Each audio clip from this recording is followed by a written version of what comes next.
Hello everyone. Good afternoon, good afternoon. What's crackin', homies? How's everybody doing? Hope everybody's having an awesome day. We should have the audio issue completely cleared up. You guys gotta let me know right off the rip. How do I sound? This should definitely be taken care of now. Kane B. Good to see you, sir. Always good to see you. Jazz King. My king. Hello. Good to see you. William Tardy. Always good to see you, sir. Welcome on in. Yeah, do I sound like crystal clear and not skipping and clipping and whatever? Hopefully, we've got this figured out. I think I got it figured out. Gen 7, what up, gangsta? Phineas, yes. We're going to talk about the blood on the sheath today, Phineas. Yes, yes, yes. We're going to discuss all of that. Don't you worry, friend. Strap on in. We're going to be here for a little bit, guys. We got a lot to go through. Sound is good. Awesome. Oh, yay. Sound is so good. Yay. Yay. I finally figured it out. Swampside Chick, welcome on in. Jackie B, hello, honey. How are you? The done one. Hello. So happy everybody's here and you guys could see me. Love my life. Hello. So glad that you could make another live as well. This should be a good one. We're going to go through every single document filed by both the state and the defense regarding these alternative perpetrators, and we're also going to look at the judge's order.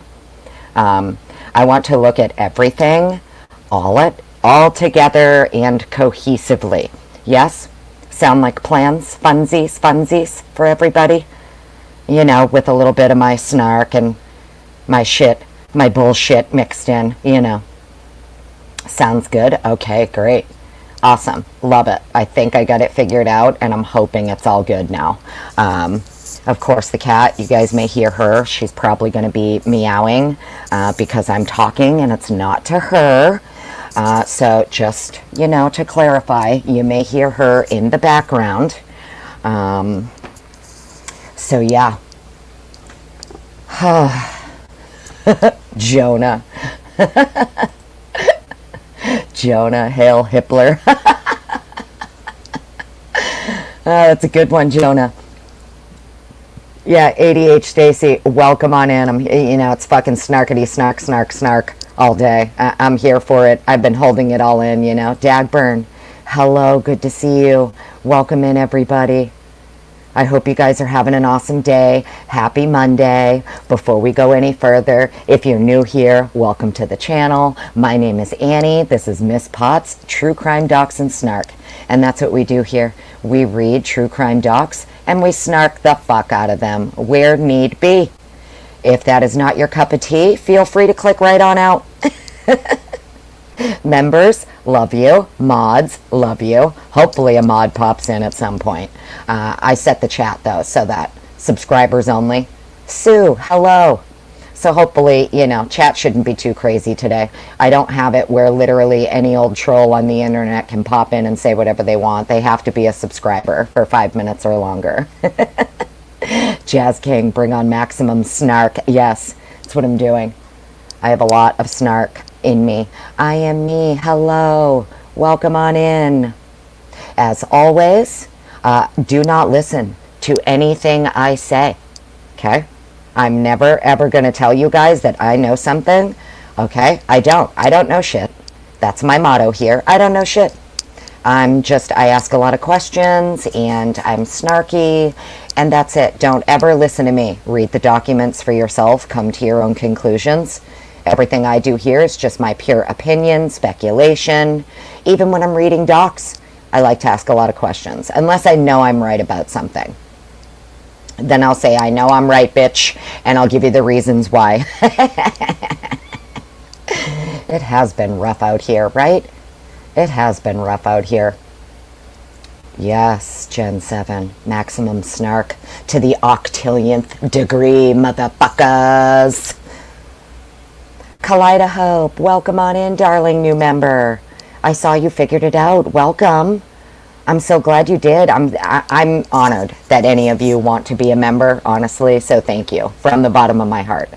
I'm truly humbled that any of you would ever want to be a member. And if you got gifted a membership, lucky you. It's your lucky fucking day, isn't it? Mama 5, hello. How are you, William Tardy? Yes, sir. Beep, beep. Beep, beep, bitches. Brooms up. All right, so I did link every single document that we're going to read today in the description of this video. That way, if anybody wants to follow along, you know what I say about the docs. Print them, laminate them, frame them, do whatever you like, burn them. I don't give a fuck. Do whatever you want. But I linked them all for you to follow along if you choose. I know some people just prefer to have it read to them, which is also why I do what I do. Bree Sully. What up, gangsta? Beautiful Bree Sully. Always good to see you, sweetheart. Riding down the rabbit hole. We're all riding down the rabbit hole together. Together. Meanie. Yes, it's definitely you, darling. It's definitely you. I know it's not me this time. I know it's not me. And you know how I know it's not me, friends? Because before I came live, I went and did a pre-record in the backside of StreamYard. I pre-recorded myself for about 5 minutes straight, just saying, testing, testing, mic check, 1, 2, 3, and then I went back and listened to it, and it was absolutely perfect. So if we have any issues, it's definitely a StreamYard thing. It's not me, it's not my mic, and it's not my laptop. Cool? Cool. Meg P, beautiful Meg P, darling, welcome on in, you pretty little thing, you. Happy Monday, honey. Are the children at school? Do you have a little bit of quiet time to yourself for a little while, honey? I wasn't sure if some of them are little enough that they're still home with you, or if in the morning it's like, you know, drive them off to the drop-off line and get out. See you at 3. Tuck and roll, tuck and roll. I used to joke around with my oldest when I would drop her off at school. If we were rushing in the morning, I'm like, you better tuck and roll. Of course she knew I was always kidding. They're back in 2nd grade. Oh, yay. That's great, honey. Oh, I hope you're just enjoying the silence, having a cup of coffee or tea or whatever it is that you do. I decorated some. That's what I did. I did a little bit of a fall/Halloween. I'm trying to keep the kitchen fall, but the rest of the house Halloween, because I'm crazy like that. And then I can just make my coffee bar in my kitchen Halloween when I'm ready. Lori, well, thank you, darling. Appreciate you. Welcome on in, Clifton Mayo. Always good to see you. Welcome on in. I hope you had a great weekend, and thank you. I'm so glad I figured out my sound issues, friends. Oh, you're new to your channel? You're new to my channel. Oh, well, welcome on in, newbie. Welcome, welcome. Thanks for being here. All right, so let's get into this. If I missed anybody, I am so very sorry. Hopefully my mods will welcome you on in. If you're new here, I can't see my chat when I am in another window reading docs, just so you know. And the docs are all linked in the description of this video in chronological order if you want to follow along. Okay? So quickly, actually, hang on 1 second. Sorry, friends, I'm going to mute for just 1 second. I will be right back.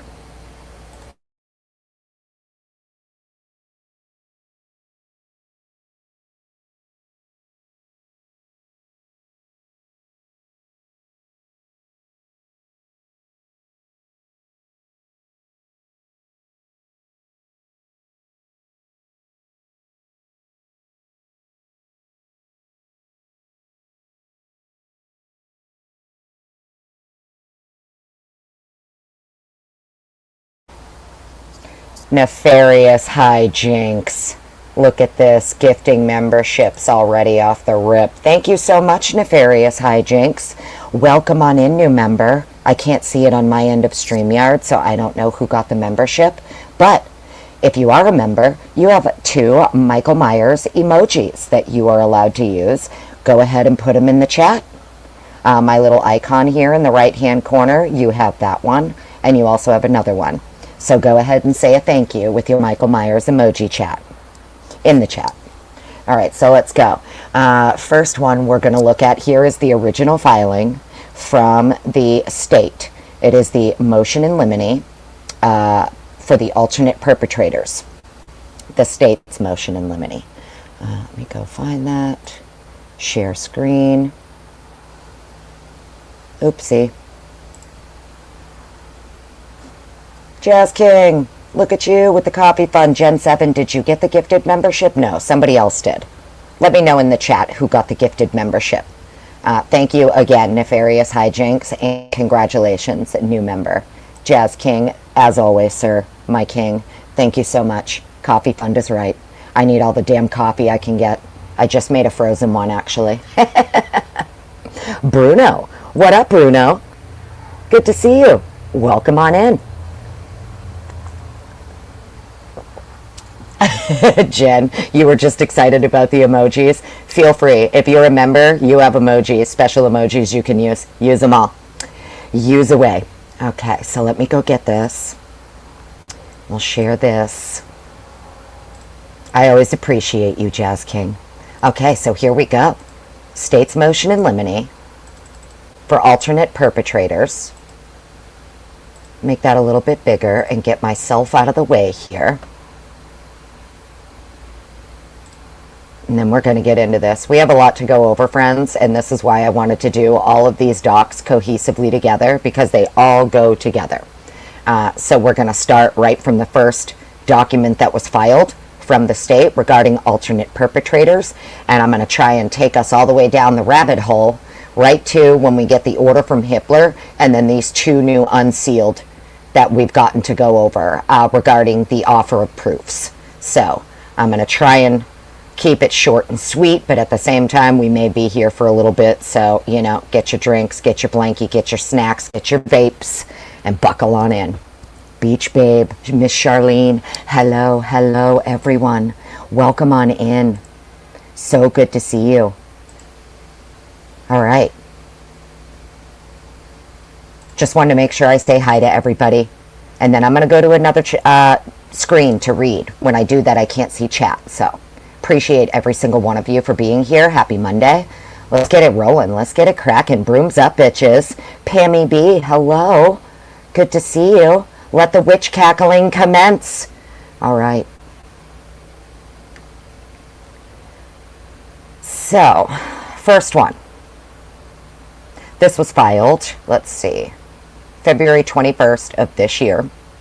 Comes now, the state of Idaho, by and through the Latah County prosecuting attorney, and respectfully moves the court in limine for an order prohibiting the defendant from offering alternative perpetrator evidence or argument without first satisfying the court that such evidence is relevant and admissible pursuant to IRE 401, 402, 403. Sidebar, fuck your rules of evidence, because due process rights trump evidentiary rules. Every day, all day, and twice on Sunday. And Hippler fucking knows that. Just wanted to make sure I get that in there, because every single time I read this, it pisses me off to no end. Such evidence is relevant and admissible. Your rules of evidence are only relevant, right, when it is not infringing upon the due process rights of the defendant. If at any time your evidentiary rules violate due process, you always favor due process. Yeah? Let me come back to chat. Okay? I hope everybody understands what I mean when I say that. This is settled Supreme Court precedent. Okay? It's settled Supreme Court precedent. Your rules of evidence, no matter which fucking court you are absolutely irrelevant if the defendant's due process rights might be violated in favor of your rules of evidence. So I just wanted to at least make sure that I try to be as clear as I possibly can when I say that. In support of this motion, the state refers the court and counsel to State v. Meister, where the Idaho Supreme Court addressed the standard for assessing the admissibility of alternative perpetrator evidence. Sidebar. In Meister, you would not present your proof of alternative perpetrators until trial.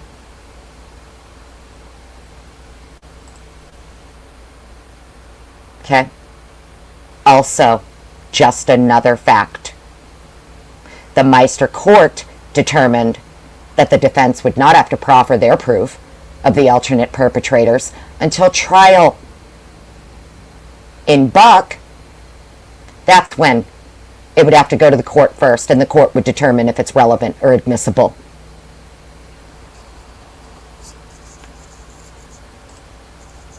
So it's super interesting to me that right off the rip they're citing Meister, knowing damn well that in Meister you would not present proof of alternate perpetrators until trial.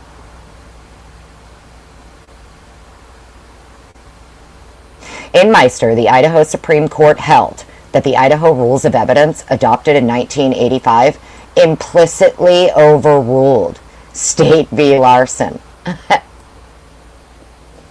Did the Idaho Supreme Court also hold that the rules of evidence will trump someone's due process rights? Because I don't think they did. The proper analysis is under IRE 401, 402, 403. Citing to State v. Self, the Idaho Supreme Court noted, you know what, before I even get here, sidebar, the United States Supreme Court held due process rights always trump evidentiary rules. So I don't give a fuck what the Idaho Supreme Court held. The United States Supreme Court held due process rights always trump evidentiary rules. So fuck off, Bill. Citing to State v. Self, the Idaho Supreme Court noted the trial court must first consider and determine whether the proffered evidence is relevant under IRE 401. The second step is to determine whether the probative value of the proffered evidence is substantially outweighed by the danger of unfair prejudice, confusion of the issues, or misleading the jury, or by considerations of undue delay, waste of time, or needless presentation of cumulative evidence. Noting the Larson court was concerned that a defendant will attempt to admit evidence where the sole purpose is to infer that an individual other than the accused committed the crime. Well, no fucking shit. Because that's what you're doing when you're saying it wasn't me, I want to present alternative perpetrator evidence. That's literally what you're doing. You're implying and inferring someone else besides you committed the fucking crime.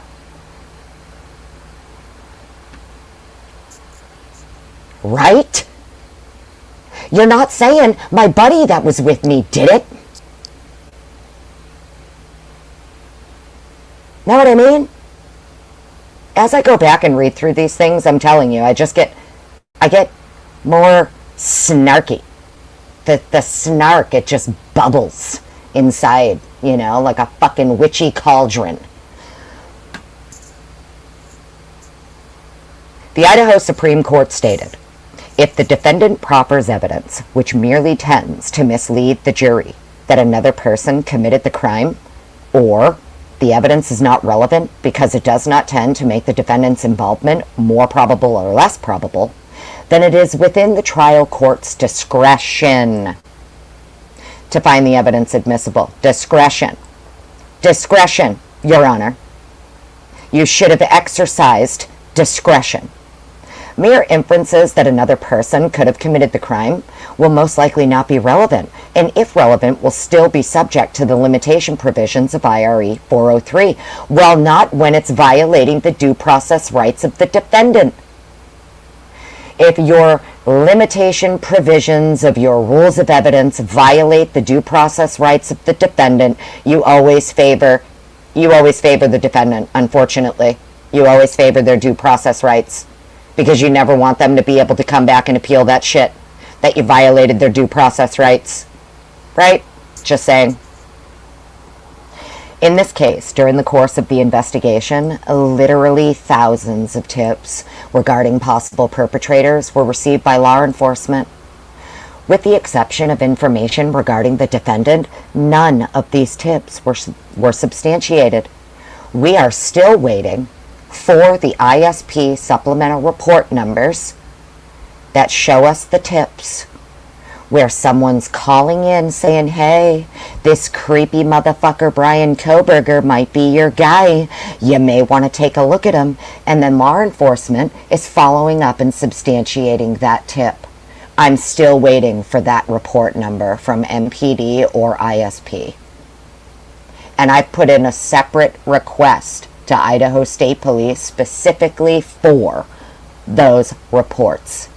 I already know they don't exist, but I did the separate request so that they are forced to email me back saying those records don't exist.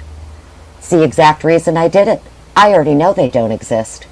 It's like when I ask a rhetorical question. I already know the fucking answer. Know what I mean?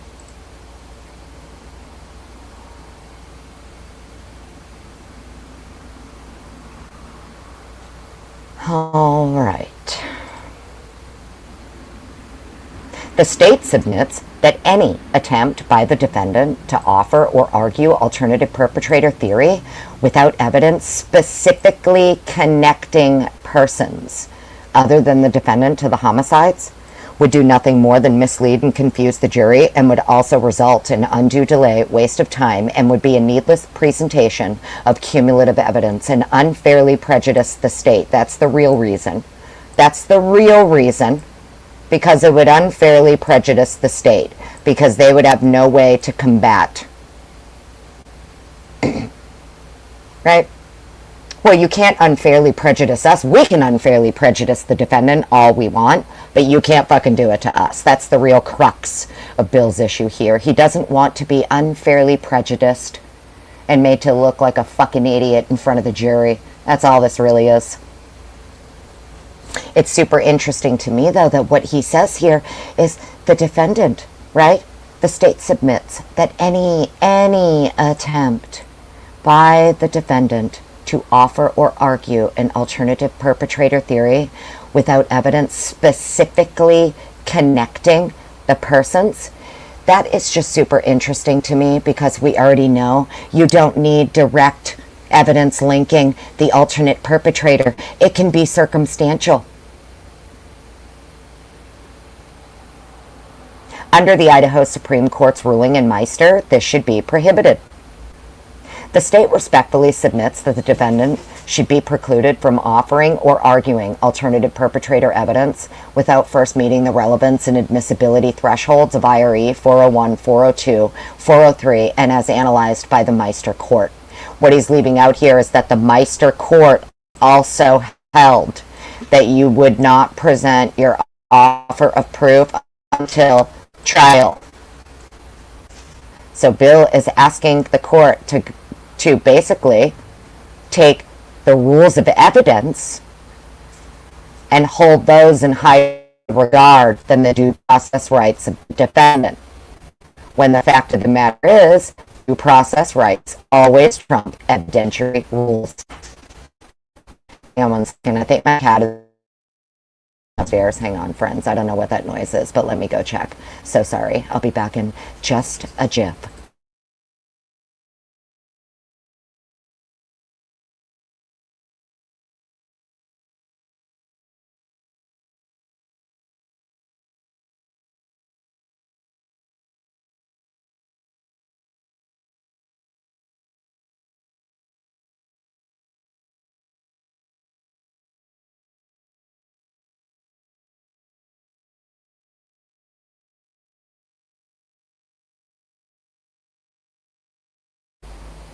Okay. Oh, sorry, friends. I am back. All right. Rex. Look at this. I just came back over to chat, and there's Rex. Hey, Rex. Good to see you. Hope we're not having a problem. Why just do that? Don't be hating. Always good to see you. Welcome on in. Who else am I missing? Eccentric. Hello. Welcome on in. Chad T. Good to see you. Always happy to see you. Welcome, welcome, welcome. Meanie. Did I miss you, Meanie? So sorry. Welcome on in. Hi, Meanie. If there's anybody else I missed, I'm sorry. Kai Bo. Oh my goodness, I haven't seen you in so long. Welcome, welcome. Dory. Hello. Good Trouble. Hello. Danny C. Hello. Oh, I'm so happy. All right, everybody's coming on in. Thanks, everybody, for being here. Says there's over 100 people here. Give it a thumbs up. Give it a thumbs down. Follow your heart, not your frown. Know what I'm saying? Beep, beep. And there she is. Beautiful for fuck's sake, Fitziana. Good morning, darling. Good afternoon. Love seeing you here. Beep, beep. Brooms up. All right. Let's get... Okay, so now that we have read through the first one, that is the state's initial filing regarding alternate perpetrators. The state's motion in limine. Mama 5, hello. NC Mountain Man. Always good to see you. Welcome on in. Hello. Welcome, welcome, everyone. All right, cool. Look at this. We got so many cool peoples in the house. What's my thing doing here? Don't even start StreamYard. All right, so we can stop sharing that one. That was the first one. Peaches, hello. That was the state's motion in limine regarding alternative perpetrator. Then we're going to have the defense's reply to that, their objection. Let's see.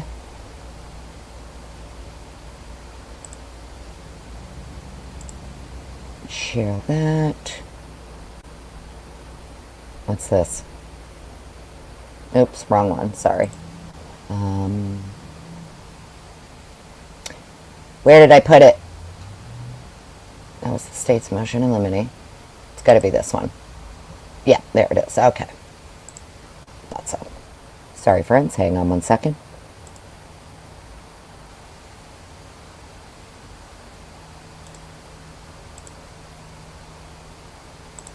There it is. All right. Make this bigger. Everybody can see it, hopefully. Make that one more bigger. How about that? Yeah, that looks good, right? Come back over. Make sure you can see that. Perfect, perfect, perfect. Becky Guess. Well, welcome on in, new member. Green looks great on you. You look so beautiful in green. Thanks for becoming a member. I'm truly humbled. Thanks, everybody. You're all awesome.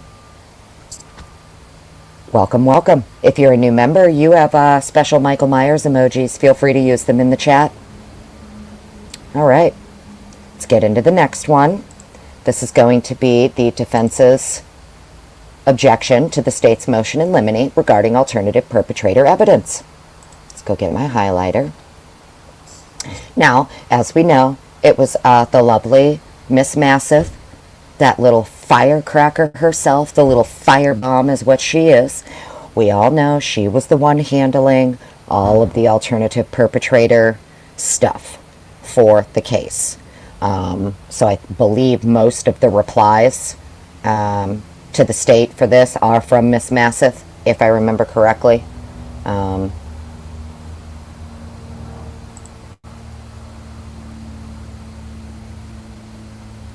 right. So, let's get into this. All right, here we go. Comes now, Brian C. Kohberger, by and through his attorneys of record. When was this filed, actually? The other one was 2/21. So they responded March 17th, and this was filed March 17th. Comes now, Brian C. Kohberger, by and through his attorneys of record, hereby objects to the state's motion in limine regarding alternative perpetrator evidence filed on February 21st, 2025. More specifically, the state seeks an order prohibiting Mr. Kohberger from offering alternative perpetrator evidence or argument without first satisfying the court that any such evidence is relevant and admissible pursuant to IRE 401, 402, 403. For the reasons set forth below, Mr. Kohberger objects. Mr. Kohberger has a right to present a full and complete defense for the crimes of which he is accused. State v. Meister. This right is protected by the Sixth Amendment of the United States Constitution and made applicable to the states through the Due Process Clause of the 14th Amendment. See that word there, due process? Due process? Oh, that's right. Your due process rights always trump evidentiary fucking rules. Especially when you are trying to confront state witnesses and state evidence.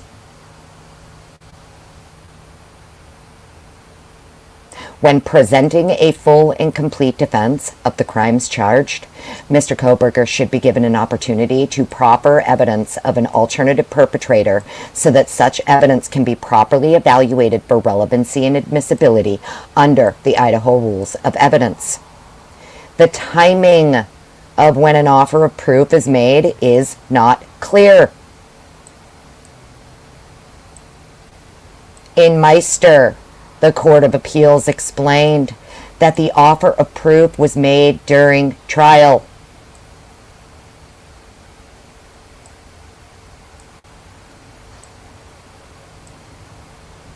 Two unpublished opinions provide guidance that the typical timing of an offer of proof is during trial. State v. Meister. In State v. Buck, the state filed a motion in limine to exclude alternative perpetrator evidence, but the court ultimately reserved ruling on the motion and ordered the defense to provide an offer of proof before it engaged in questioning on the issue. So in Buck, the state filed their motion in limine to exclude alternative perpetrator evidence. The court reserved ruling on that motion and ordered the defense to provide an offer of proof at trial before it engaged in the questioning on the issue. You understand? So no matter what, you would normally not present your offer of proof of alternative perpetrators until trial.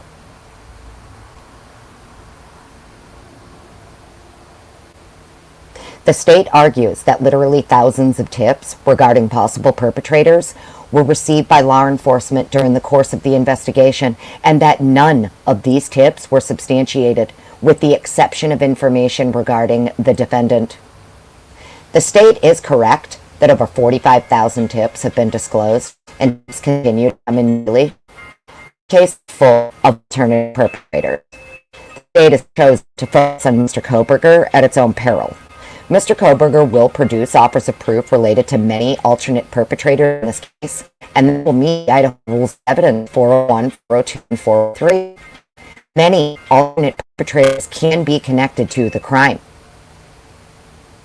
The court should deny the state's motion in limine regarding alternative perpetrator evidence.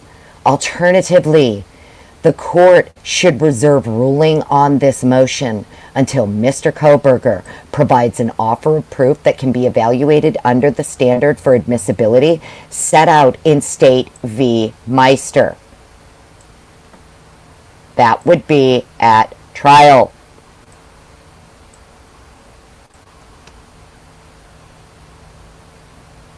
Right? Unless I'm completely reading this wrong, which I don't think I am. In Meister, it was determined your offer of proof is presented at trial. The timing of when an offer of proof is made is not clear. In Meister, the Court of Appeals explained that the offer of proof was made during trial.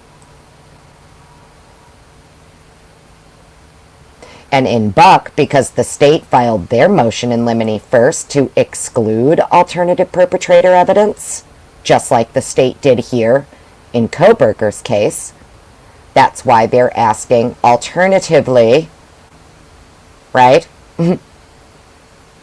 Not only should the court deny this motion, alternatively, the court should reserve ruling on this motion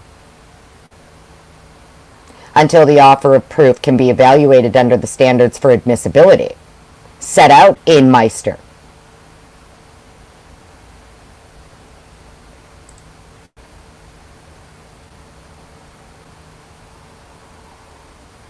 Okay, so let me stop sharing that one. We'll come back over to chat. Hello, everyone. Welcome on in. Swamp Rose, beautiful Kiki. Hi, honey. Welcome on in. Live, love, sail. Hello. How's everybody doing? Welcome, welcome. Thanks for being here.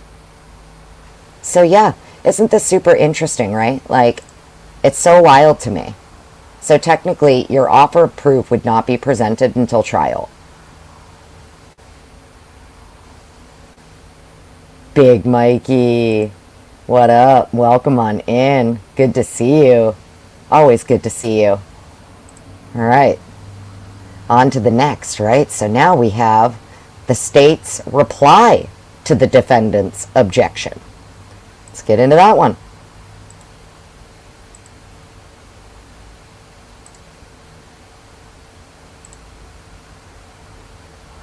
And let's see. So the state filed this. They did theirs what? So the defense did theirs 317. This is on 321. Make sure you guys can see that good. You should be able to. Yeah. All right, cool. All right. Let's get into the next one. Comes now the state of Idaho, by and through the Latah County prosecuting attorney, and submits the following reply to the March 17, 2025 defendant's objection to the state's motion in limine regarding alternative perpetrators. Although the defendant purports to object to the state's motion and ask that the court deny the same, in truth, the defendant appears to substantively concur with the legal standards articulated by the state in support of its instant motion. State v. Meister. Yes, they agree with you because they shouldn't have had to present any of it until trial. It would have been an exhibit for trial. All of their alternative perpetrator evidence would have been submitted as exhibits for trial, and they would have had to pass the rules of evidence to be submitted as exhibits. Correct? Let me come back to chat. I'm understanding that correct. Correct? Your evidence, your exhibits. Yeah, I thought so. Thank you, Stacy.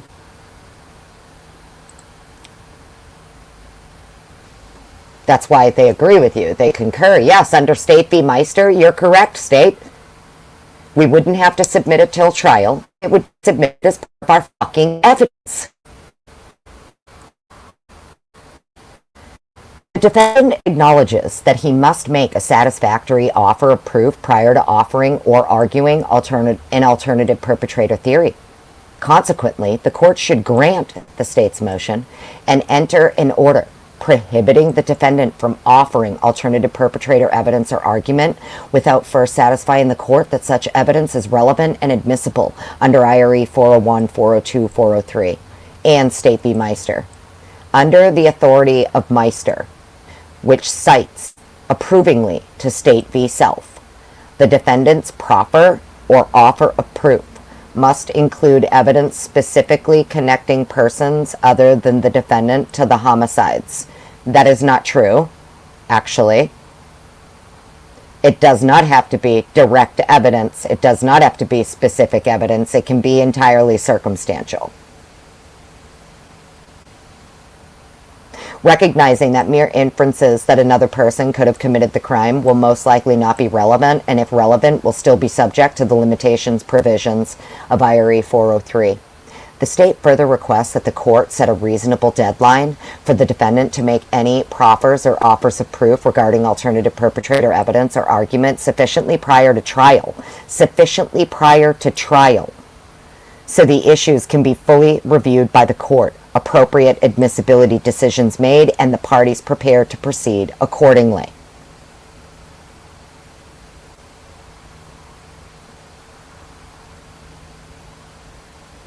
So, in my opinion, this, like right here, I'm sorry, but like the defense, Miss Masseth, should have absolutely made it more clear your rules of evidence never trump the due process rights of the defendant. Ever, ever, ever. And for the court to favor rules of evidence over the due process rights of the defendant would be an appellate issue. It would automatically make it an appellate issue.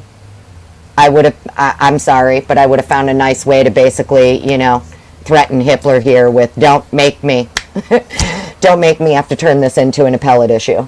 You know damn well that we don't have to present any of this until trial, and that's exactly when we're going to do it, and not a fucking moment sooner. That's just my opinion. I would have never, ever agreed to present anything until it's absolutely necessary for me to present it, which is at trial. Okay, so that was that. Let's get into the next one. You get what I'm saying, right, Lucy? Like, I wish that, yes, don't make me be alpha. I wish Miss Masseth would have, just because she's such a firecracker, and she's, federal. She's mostly federal cases, so I know she knows. I know, someone should have made it a point to make Hippler aware. Sir, can we please stop pretending that your rules of evidence trump the due process rights of the defendant? Because they don't. Your rookie just out of law school knows that. I've never been to law school, and I know that. Know what I mean? It's just wild. Yeah, exactly, don't be hating. I'm super surprised she didn't either. I feel like her argument wasn't clear enough. She did include the language of due process. She did include that. But I feel like it should have been maybe like a little bit more streamlined to just get to the crux of it, that the rules of evidence here do not trump the defendant's due process rights, and they never will. Right? But, what do I know? I don't know shit. All right, so next one. So we did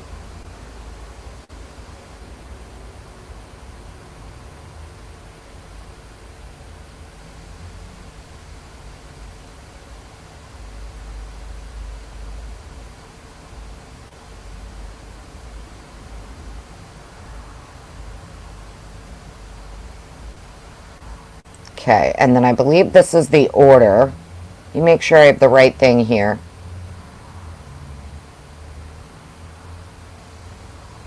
Yeah, that's the right one. Okay, just making sure. Here we have Hippler's order. Okay, so buckle up, witches.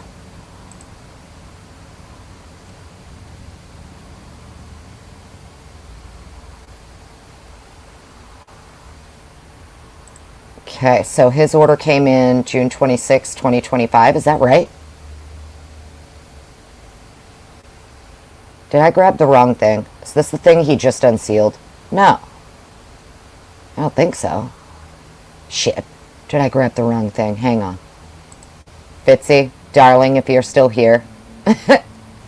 Is this the correct order?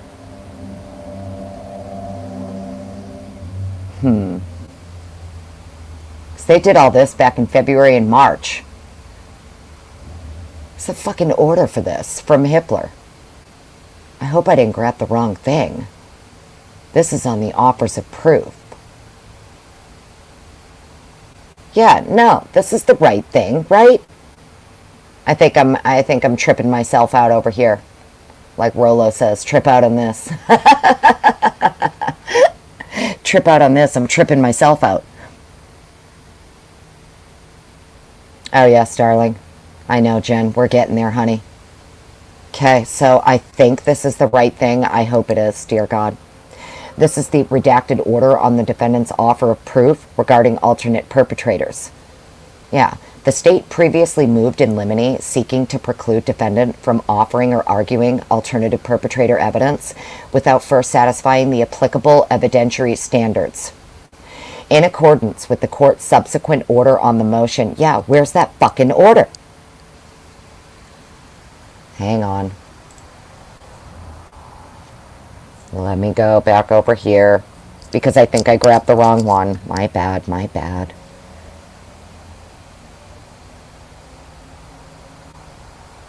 It did. Okay, Meanie. Yeah, okay. I thought so. This is the one we were all waiting like a really long time for, right? And then it all came out before the plea. Okay. I just want to make sure. I would feel like a jerk if I'm sitting here reading the wrong thing. All right, so let's go. We're just going to roll with it, right? But he says there's an order for the motion in limine, and I couldn't find it. In accordance with this court's order, the court's subsequent order on the motion, I couldn't find it. Is that one of the ones that was like missing from the docket? Because this was the only order I saw on anything to do with the alt perps. I didn't see the other one there. But then again, I'm like, you know, half blind too, so maybe I missed it. I don't know. Shit. Let me go double check my files here real quick. I probably have it. I store everything to an external hard drive, so hang on 1 second. I probably have his order somewhere here on my thumb drive. Hang on, friends. Let's get this bitch plugged in. See what she's got on her. Da da da da da. Bet you it's in here, is my guess. Go here. We'll go search it. It's got to be in here. It would be the order.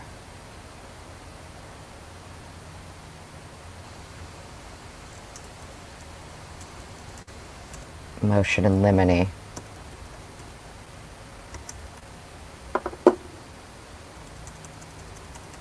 Come on.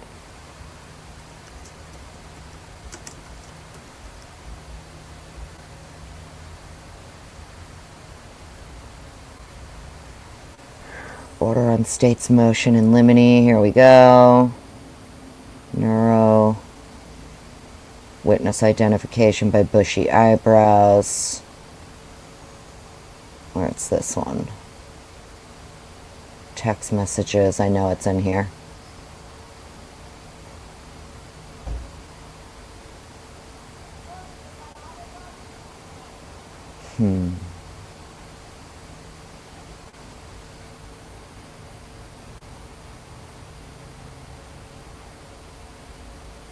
Okay. I must be, I don't know. I don't know where that order is. Sorry, guys. I'm not even seeing it in my thumb drive. So, I don't know where the hell it is. Anyways. The defendant filed his offers of proof and evidence in support, identifying 4 individuals as potential alternate perpetrators. The state objects to the presentation of this evidence at trial, arguing it fails to satisfy the standard under State v. Meister. Defendant conceded at oral argument that at this point his proffer is not sufficient to pursue an alternate perpetrator theory at the outset of trial, but requests latitude in cross-examination of the state's witnesses to try to establish additional evidence to satisfy the Meister standard. The court concludes that at this time, the defendant's alternate perpetrator proffer is inadmissible under Meister, as it is irrelevant and or excluded by IRE 403. However, this does not foreclose the defendant from cross-examining law enforcement regarding the reasonableness of its investigation and its follow-up on plausible leads. Trial courts have broad discretion in the admission of evidence at trial. Carlson v. Harris. A trial court acts within the bounds of its discretion when it, quote, 1, correctly perceived the issue as one of discretion, 2, acted within the outer boundaries of its discretion, and 3, acted consistently with the legal standards applicable to the specific choices available to it, and 4, reached its decision by the exercise of reason.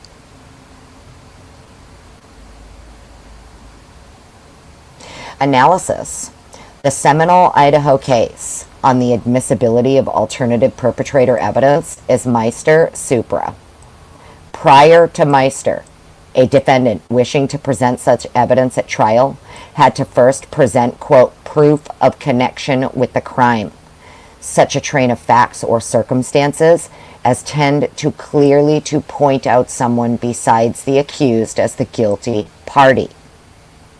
Remote acts disconnected and outside of the crime itself cannot be separately proved for such a purpose, State v. Larson. So, prior to Meister, a defendant wishing to present such evidence at trial had to first present proof of connection with the crime, a train of facts or circumstances that tend to clearly point out someone besides the accused, remote acts disconnected and outside of the crime itself cannot be separately proved for such a purpose. Meister clarified that the Idaho rules of evidence, rather than the more onerous Larson standard, Meister clarified that the Idaho rules of evidence, rather than the more onerous Larson standard, control alternative perpetrator evidence admissibility. Meister clarified that Idaho rules of evidence, rather than the more onerous Larson standard, control alternative perpetrator evidence. Under these rules, evidence is relevant if it has any tendency to make the existence of any fact that is of consequence to the determination of the action more probable or less probable than it would be without the evidence. State v. Garcia. Idaho Rule of Evidence 403 governs the exclusion of relevant evidence and permits a court to exclude evidence if its probative value is substantially outweighed by a danger of unfair prejudice, confusing the issues, misleading the jury, undue delay, wasting time, or needlessly presenting cumulative evidence. Meister further offered the following guidance on applying these rules and determining whether proffered alternative perpetrator evidence is relevant and admissible.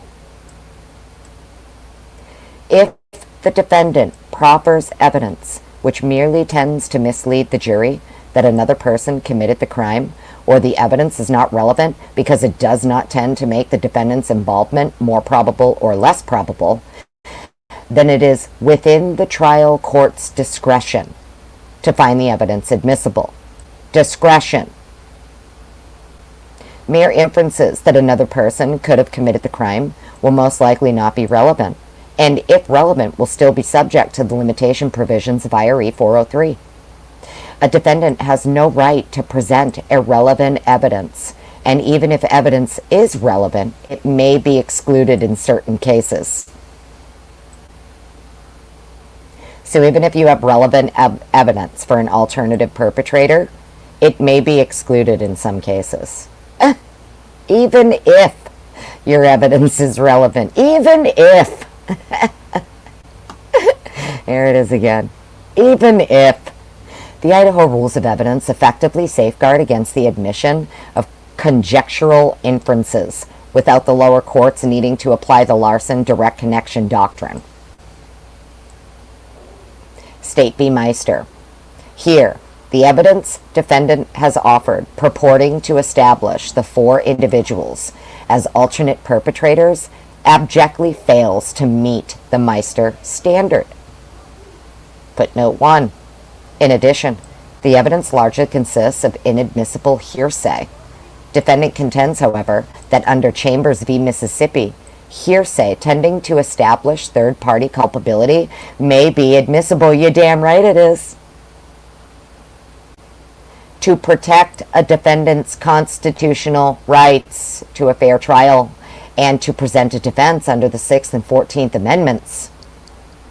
What Chambers actually held is that an accused has a due process right to the admission of exculpatory hearsay. And he says here Meaning a confession by third party. No, that's not the only one, Hippler. It's not the only one, and you know it. It's not the only one. Meaning a confession by a third party, provided it is accompanied by persuasive assurances of trustworthiness. No, you don't just need someone else's confession in order for your 6th and 14th Amendment right to be upheld and for hearsay to be admitted if it's exculpatory. Exculpatory hearsay. You still have a due process right for that to be admitted. You don't just need someone else confessing. That's absurd. Okay. I just wanted to read footnote 1. Namely, we'll come back up here. Namely, the evidence is entirely irrelevant. Interesting. Irrelevant, huh? It was the state's fucking case in chief. It's the state's own evidence, exhibits, and witnesses. Nothing links these individuals to the homicides or otherwise gives rise to a reasonable inference that they committed the crime. Indeed, it would take nothing short of rank speculation by the jury to make such a finding. Really? Would it also take rank speculation by the jury to believe that the state actually investigated them and cleared them? Would that also take rank speculation?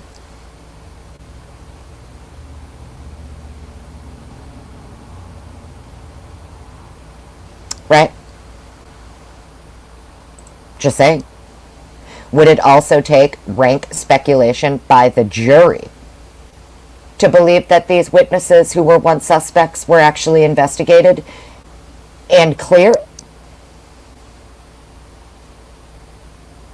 3 of the individuals were each socially connected to one or more of the victims, interacted with one or more of the victims at social events in the hours prior to the homicide, lived within walking distance of the crime scene, and were familiar with the layout of the victim's home from prior social events. Only reason I can't read you footnotes 2 and 3 is because they're redacted here. We should be getting this soon with no redactions. From what I understand, he's going to unseal the footnotes too, but it's only going to have the people's like names or whatever redacted out. So that should be good. Yeah. 2 and 3. Right? Yeah. I can't read 3 either. While perhaps this evidence could suggest an opportunity to commit the crime, which no doubt it is an opportunity shared by dozens of others in the victim's social circles, there is no compelling evidence that any of them had a motive to kill the victims. Well, what's Brian's fucking motive? We still haven't gotten that yet, much less physically harm them or a means to do so. Okay? So where is the compelling evidence that Brian Kohberger had a motive to kill these victims and want to physically harm them or the means to do so? Further, there is no evidence connecting them to the crime scene. I doubt that. It's all redacted and hidden. There must be something there. That's why the defense used it. That's why they took it from the state's case in chief and wanted to use it. There's definitely something there. That's why they got to hide it and redact it. They have each cooperated with law enforcement, providing DNA samples, fingerprints, and allowing searches as requested. Notably, lab testing has excluded their DNA from samples taken from the crime scene and victims. Did they now? Did they now? The 4th individual did not know the victims, but had a passing connection to one of them while noticing her shopping at a store approximately 5 weeks prior to the homicides. He followed her briefly out of the exit of the store while considering approaching her to talk.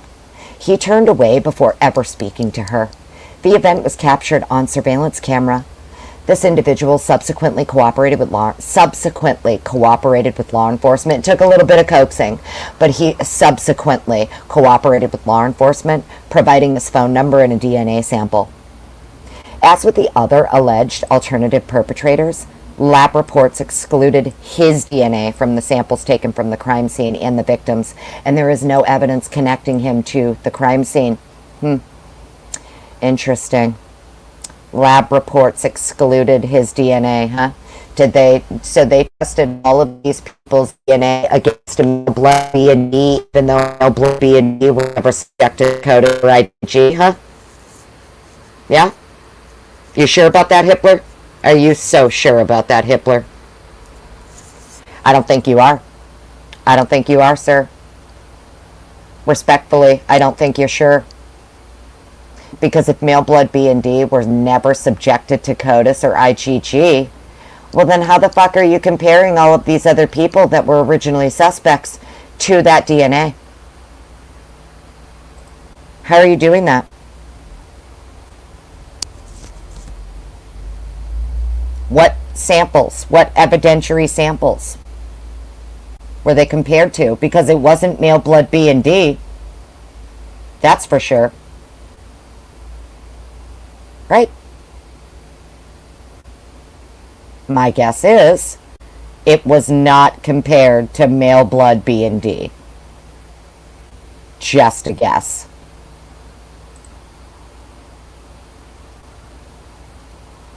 Oh, we got a footnote. Footnote 3. The fact that these individuals lived within walking distance to the crime scene is not probative evidence, given that the perpetrator drove a vehicle to the crime scene.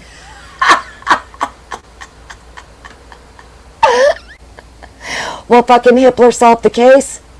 Fuck. He's just taking their word for it. Yeah, no, the killer was in a car. How the fuck do you know that?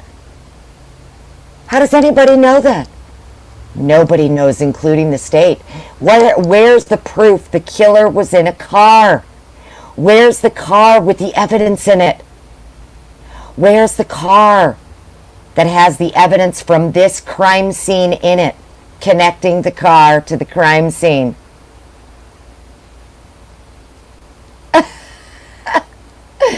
The fact that these individuals live within walking distance to the crime scene is not probative, because the perpetrator drove a vehicle to the crime scene.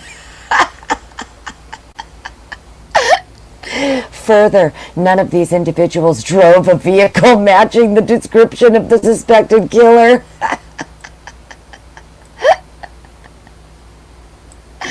Oh my God.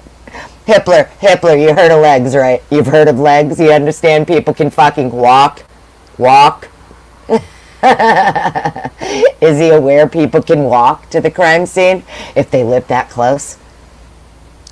I can't believe he just took the state's word. He just took law enforcement says there's a car. I believe that's the car. They say that's the car. I believe that's the car. I believe whatever they say.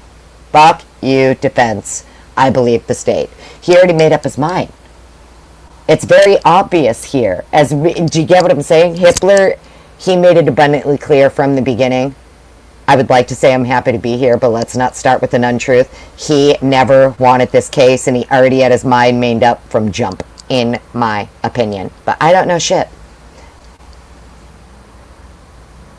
Collectively, the defendant's proffer with regard to these 4 individuals fails to give rise to even an inference that they committed the crimes, or otherwise make it more or less likely that that defendant was the perpetrator. Therefore, it is irrelevant under IRE.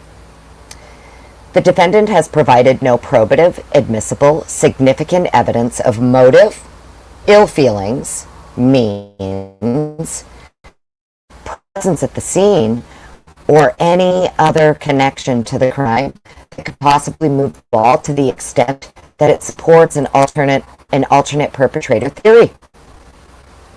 Okay, so where is the significant evidence of motive, ill feelings, means, and presence at the scene, or any other connection to the crime for Brian Kohberger besides the trace DNA? Where's all that? Where's all of that evidence in the state's case that the court should be able to see? Where's that? At best, the defendant's offer of proof can give rise to only wild speculation that it is possible any one of these 4 individuals could have committed the crimes, or all 4 together. Hippler. It could be all 4 together. It doesn't have to be just one, motherfucker. Why are you all so stuck on stupid out there? Bill Thompson said from jump it's likely multiple perpetrators. He's on fucking television saying it. For God's sake. Why are they all so stuck on stupid with this lone wolf bullshit? At best, defendants' offer of proof can give rise to only wild speculation that it is possible any one of these 4 individuals could have committed the crimes, which is inadequate under Meister. Again, mere inferences that another person could have committed the crime will most likely not be relevant. In other words, it is not sufficient for a defendant to merely offer up unsupported speculation that another person may have committed the crime, which is all the defendant has done here. Even if there was a shred of probative value in the proffered evidence, that's how you know there is. Right there. This one little right here. Even if for 50, you know what I mean, even if, that's how you know there is, because he included right there, those few little words there. Well, that's your tip off. That's your tip off. I wish I could put a red flag right here next to it. Even if there was a shred of probative value in proffered evidence beyond wild speculation, it is excluded by IRE 403.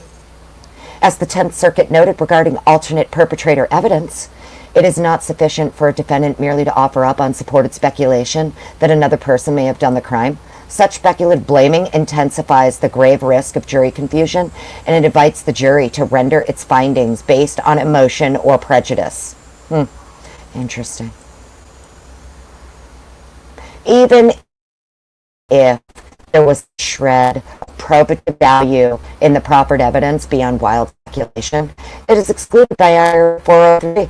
Well, IRE 403 gets trumped by my motherfucking due process rights to confront the witnesses and the evidence. United States v. McVeigh. Likewise here, presentation of the proffered alternative perpetrator evidence would pose a great threat of confusing the issues because it would force the state to defend against a nebulous allegation that perhaps these individuals were involved. Well, the state should have to defend exactly how they investigated it and show proof. Yes. Yes. The state should have to defend against that. They should have to defend against a nebulous allegation that perhaps these people were involved, and how did you investigate and clear them? Show your work. Yeah? Wouldn't you want to show your work for that? Stone, sup? Hey, I think I figured out my audio problem. I figured you was trying to help me, right? There was a couple people trying to help me. Stone, I think you did. And I took your advice, right? Somebody told me to go get cheap, crappy headphones and see if that works. And stop using my microphone. Literally, someone was like, go buy earbuds that have the microphone built in and see if that helps. And sure enough, friends, I went and bought a pair of $8 motherfucking headphones this morning. I said, we'll give it a try. You guys tell me, has my audio clipped out once? I don't know. But on your end, I'm sure you would know.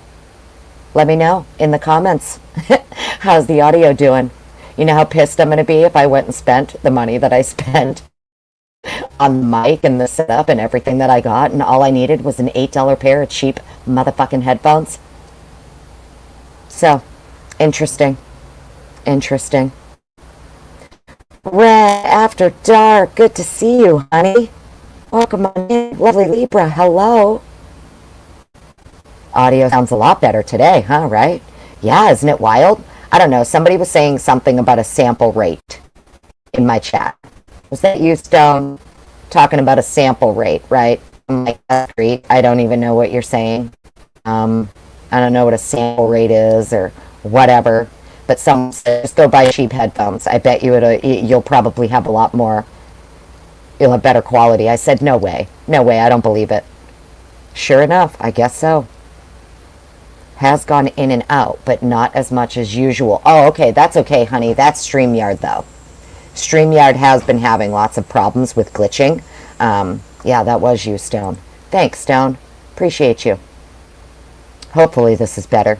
I mean, I don't know how much better, but shit, we'll see. I did, Big Mike. I sure did, Big Mikey. A couple months back, I went and got like laptop, mic, everything. I got a whole new setup because the other one shit the bed. I said, well, if I'm going to invest in it, I might as well do it the right way. And who knew all I needed was some cheap-ass $8 earbuds that plug right into my computer, you know? So, yeah, go ahead. Give it a thumbs up, friends. Don't be scared. Don't be scared. All right, so let's get back over here. So that's the real issue here, right? So Hippler's upset because how dare you even insinuate or try to suggest that the fucking state should be forced to defend against a nebulous allegation that perhaps these individuals were involved. This foray would lead the jury astray, turning its focus away from whether the defendant, the only person whose actions are on trial, committed the charged crimes. Well, yeah, that's the whole point of an alternative perpetrator defense, is to show the jury to take the focus away from the defendant. It's so the jury can take their focus off the defendant and look at the evidence that supports the alternative perpetrators. What in the fuck? It also presents a threat of unfair prejudice, as it would invite the jury to blame unrepresented persons for a heinous crime when there is not a scintilla of competent evidence connecting them to the crime. I'm going to go ahead and sidebar here. I bet there's lots of scintillas. I bet there's lots of scintillas. Tons. I bet there's so many scintillas. It's why he said there's no fucking way I'm letting this in. My guess is there's lots and lots of scintillas happening here. Just my opinion. Finally, it would do nothing more than waste the precious time of the jury and the court in what is already a scheduled 3-month trial.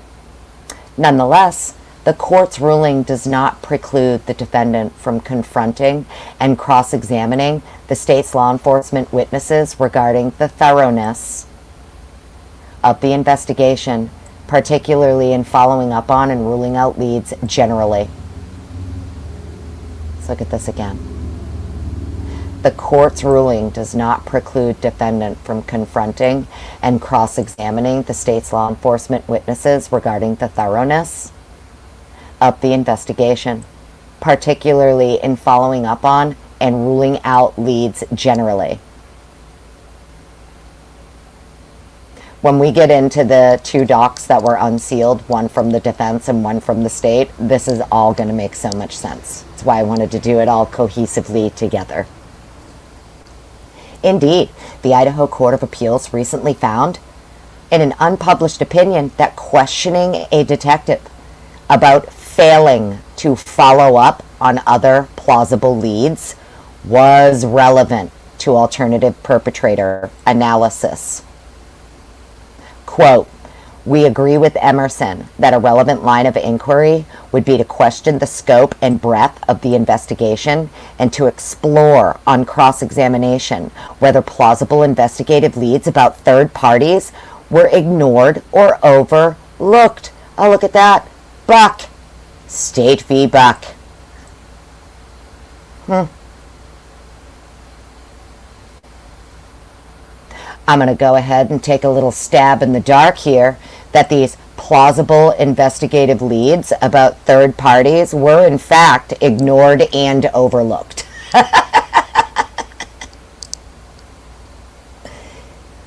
It further stated that this line of questioning may not include inquiries about the investigation of specific third parties absent satisfying Meister, noting, while evidence challenging the thoroughness and reliability of the investigation might be probative, questioning whether law enforcement investigated specific individuals with no connection to the murder provided no probative evidence.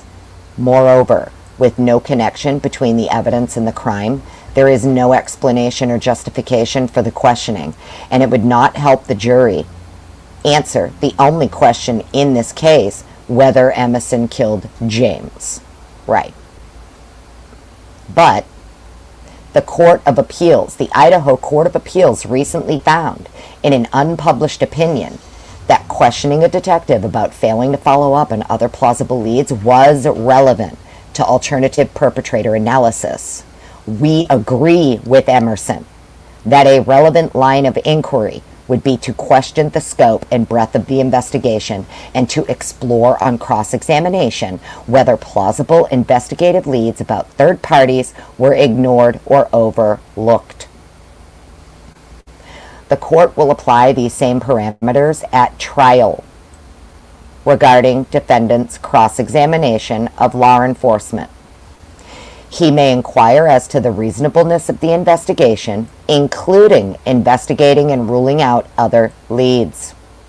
He is not, however, permitted to question law enforcement about the investigation of any specific individual as a potential alternate perpetrator without first raising the matter with the court outside the jury's presence.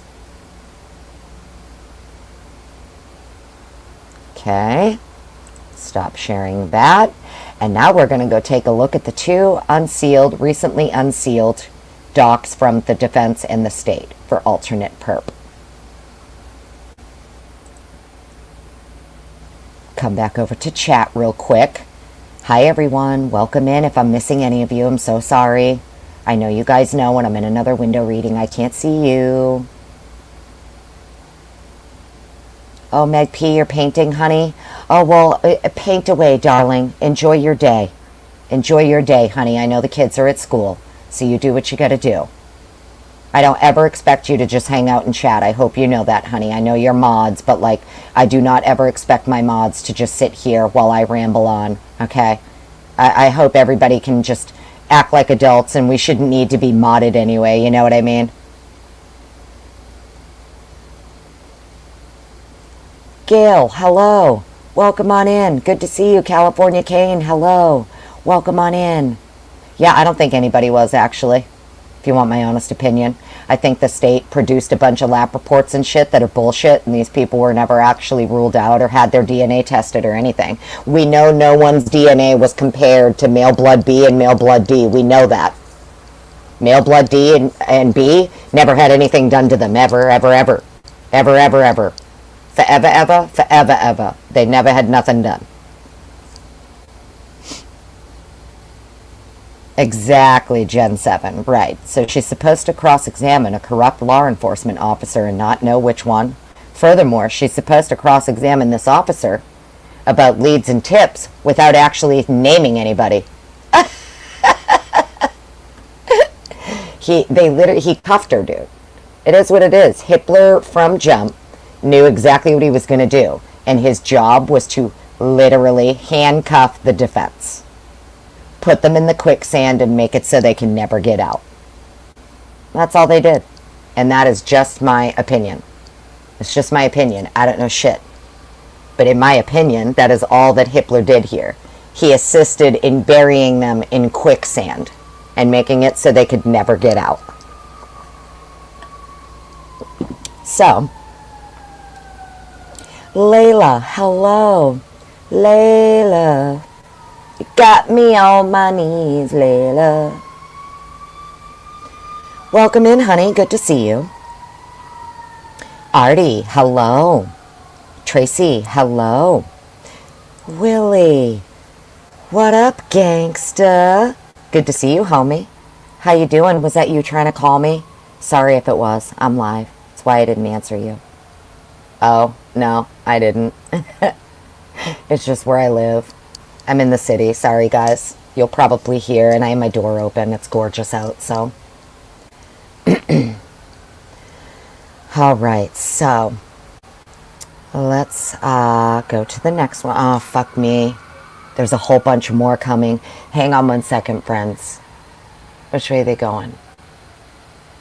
Okay, I think they're going to go the other way. Maybe they won't pass by this way. No, they're coming this way. I mean, it's not too bad.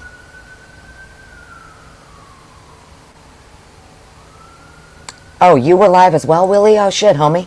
I didn't even know you were going live. My bad. I would have been over there hanging out with you. And then I would have came over here. It's all good, homie. I'll catch you on the replay. Welcome in. Hope you hang around for a few. You probably got to go get, Leah soon, though, huh? Your anxiety would oh yeah, with all of the sirens. Yeah, it is what it is. I'm fine. All right, so let's go. We only got 2 more to go through, friends. Not too much longer, but now that we have read through original motion in limine from the state, defense's objection, state's reply, judge's order, now we can go look at these 2 freshly unsealed docs that I've been trying to cover for the last couple days with the most fucked up audio on the planet. Maybe, just maybe, we can get through them all cohesively today. And this will all make sense once we read these. We're going to go in order, okay? So we have the state's objection for the offer of proof regarding alternative perpetrator. That's first, and then we'll have the defendant's reply. I know I finally sound good, Willie, right? You know why? Because guess what? I found out you don't need a very expensive microphone. You don't need any of this expensive equipment. Who knew? All you knew. All you need is a pair of $8 earbuds that have a mic built in that you plug into your computer. And apparently, I've had almost 0 issues. Any little clipping in and out is actually StreamYard. It's not my audio. So go figure. Go fucking figure. All I needed was some earbuds. Just cheap old earbuds. Figures. Yeah, I know. You told me that. Stone told me that. Quite a few people told me that. And I'm like, yeah, there's no way. How the fuck is it possible that something cheaper and shittier is going to work better? But here we are. Here we are. I've spent hundreds of dollars for no fucking reason at all. It's a damn good thing it's a business write-off. It's a damn good thing all of this is a business write-off. You know, the laptop, the mic, all of it, everything I went through to hook myself up for these lives. Thank God I can write most of it off on my taxes. It's wonky if I'm singing. Yeah. It's only if I'm singing, Stone. Batsheet. Hi, honey. How you doing? Welcome on in. Yeah, I guess, you know, who knew, right? All you need is some cheap shit. Okay, cool. All right, so we'll get into this one. This is going to be from the state. Share screen. Okay, so we have that one. Here we go. Nope, not that one. I lied. It's that one. Okay. Let's make this just a little smaller. Hopefully you guys can still see that okay. Yeah, you can see that fine. All right, cool. Typically unique. Hello. How are you, honey? Welcome on in. Good to see you, darling. Hella excited utterances. Hella was in here, too. She's the one who also told me try a cheap mic or cheap headphones or something like that. Yeah. So there were quite a few of you, actually. I appreciate every single one of you. I really do. That's awesome.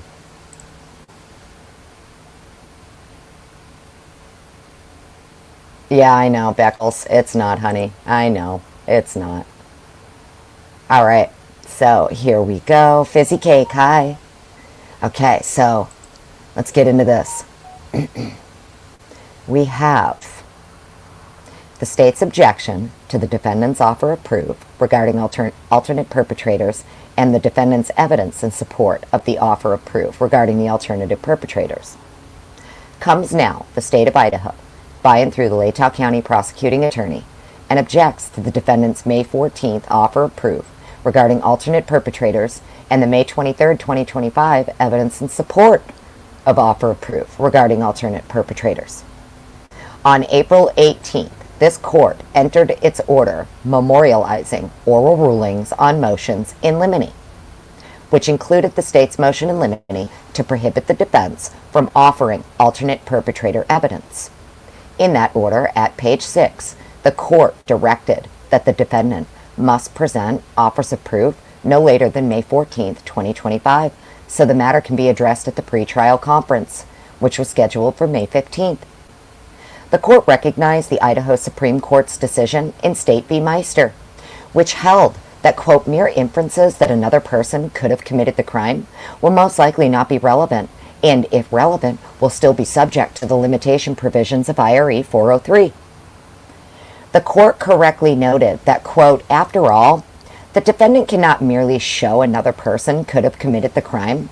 Rather, there must be evidence, direct or circumstantial, linking the third person to the actual perpetration of the crime. The defendant subsequently filed his offer of proof regarding alternate perpetrators on May 14, 2025.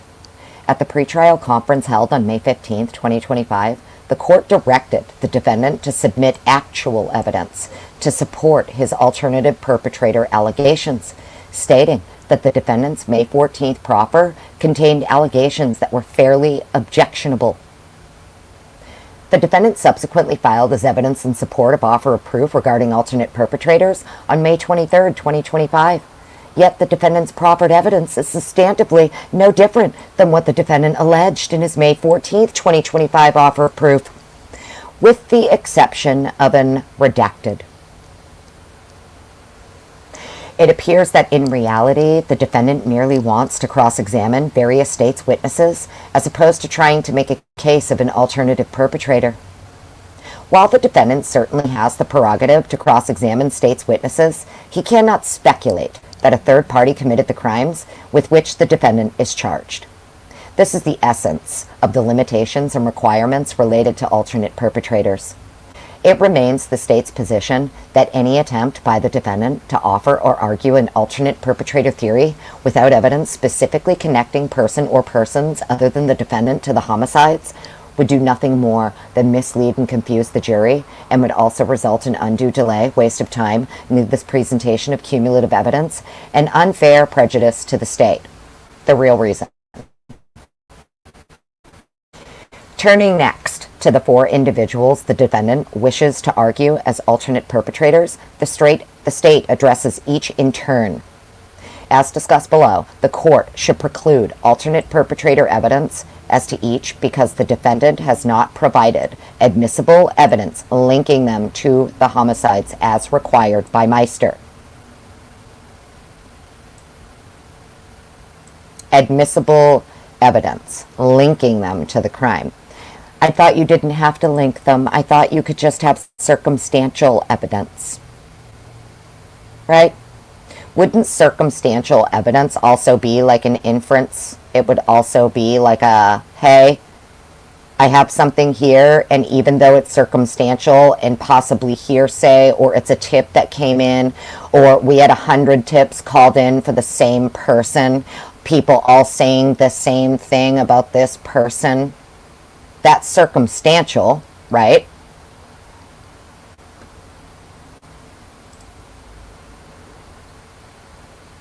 All right, so let's see. The defendant first proffers all of this redacted, all of these redacted people. The defendant first proffers redacted's proximity to two of the victims hours before the homicides, without something else later that night, it is not probative evidence and is excluded. Wait, what? Excuse me? This is the state, by the way. So the state is saying the defendant first proffers all of this. I'm guessing Jack Showalter and all of these other people and their proximity to two of the victims hours before the homicides. Without something else later that night, it is not probative. What? Without something from later that night, it's not probative? What? If you got 40 tips for the same motherfucker, that's probative. If you got 40 tips and you ignored it, that's probative. For fuck's sake. Particularly looking at redacted. All of that. The defendant next points to 3 lab reports, which merely reflect that of Redacted's cooperation with the investigators, he voluntarily submitted a DNA sample and fingerprints. Tellingly, the defendant fails to note that the ISP forensic lab eliminated Redacted's DNA from the crime scene. Oh, did you now? Did you now? What about male blood B and D? When were all of these people compared to male blood B and D? Sidebar, another thing the state is leaving out here, notice nowhere in any of these filings is the state saying, yes, Your Honor, these originally were our suspects. Now there are witnesses. We investigated them and cleared them. Notice none of that is being stated in any of this paperwork from the state, in any of these filings. Are they mentioning, yes, they were our original suspects, but then we cleared them, and now there are witnesses? They're intentionally leaving it out that they turned suspects into witnesses. Therefore, you've now opened the door for the defense to be able to confront all of that. That's how the confrontation clause works.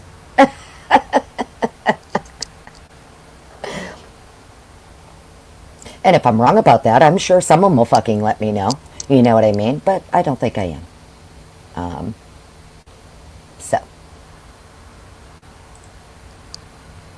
It says here, the ISP forensic lab eliminated this person's DNA from the crime scene.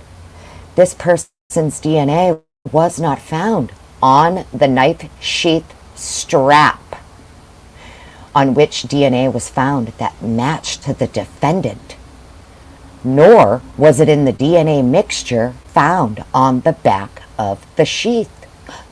Really? Interesting. So you found Kohberger's DNA on the strap of the sheath, eh? Interesting. Interesting. I thought you found it on the inner button snap. Correct? Single source male profile recovered from the inside button snap of the sheath. Inside button snap. What do you mean you have the defendant's DNA on the strap? You sure about that? Are you so sure about that? Hi, Jessie, honey. Welcome on in, honey. Good to see you. Always so good to see you. Ashley's Activism. Hello, good to see you. Welcome on in.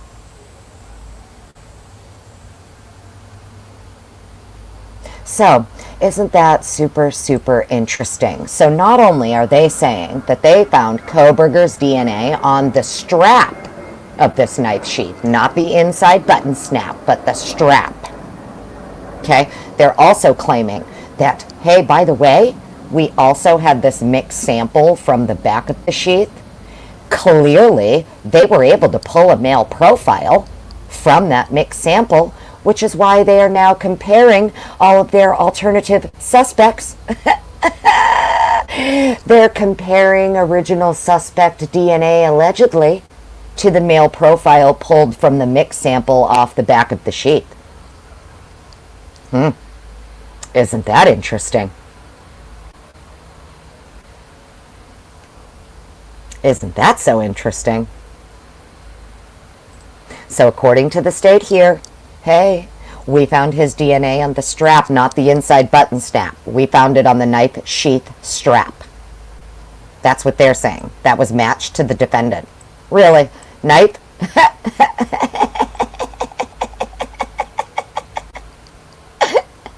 Redacted's DNA was not found on the knife sheath strap, on which DNA was found that matched to the defendant, or in the DNA mixture found on the back of the sheath. DNA mixture on the back of the sheath? You motherfucker said the only fucking DNA you located on this sheath was single source male. What do you mean? Mixture? What do you mean DNA mixture on the back of the sheath? What do you mean, sir? What do you mean you found it on the strap? I could get stuck here on stupid for days. Just these two sentences. Right? Because these two sentences contradict everything else that's been said. Literally everything else contradicts it.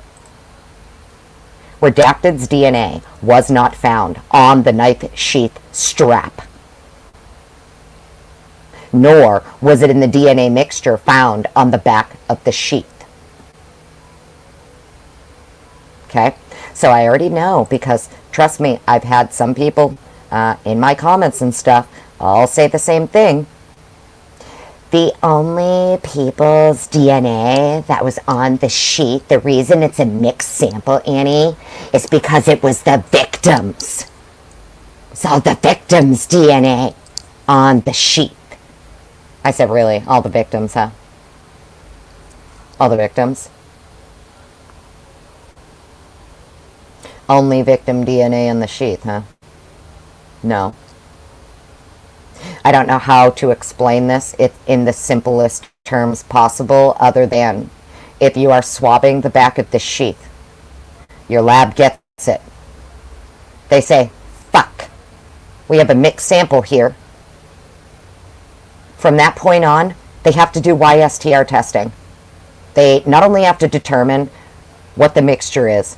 Is it major female, minor male? Is it major male, minor female?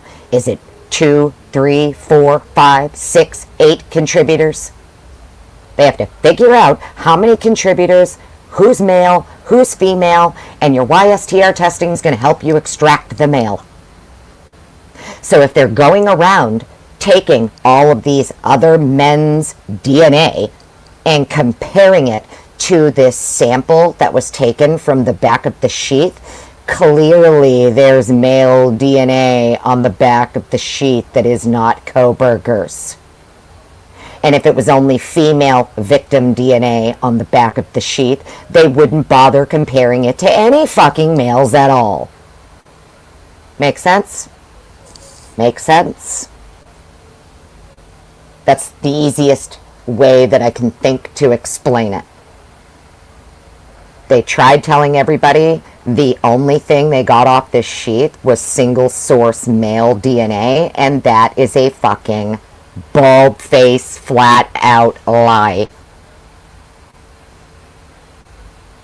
The back of the sheath contained DNA mixtures, and they pulled a male profile from it to be able to start comparing it to people who they were looking at as suspects.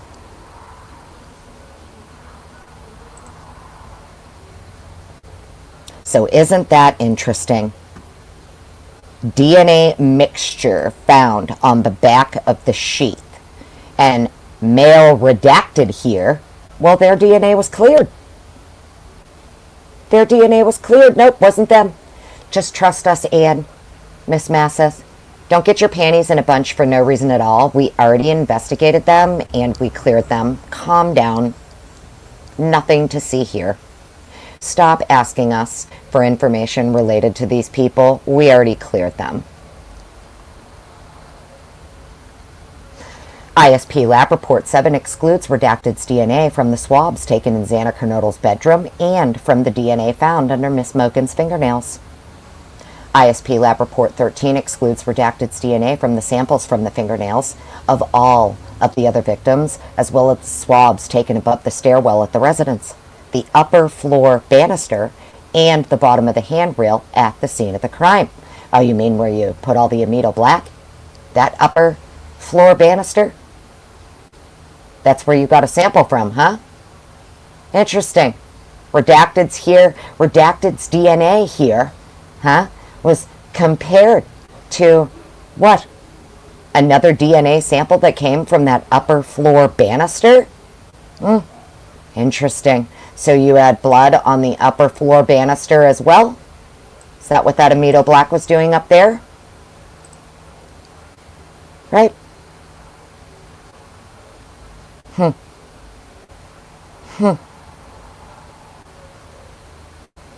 Interesting.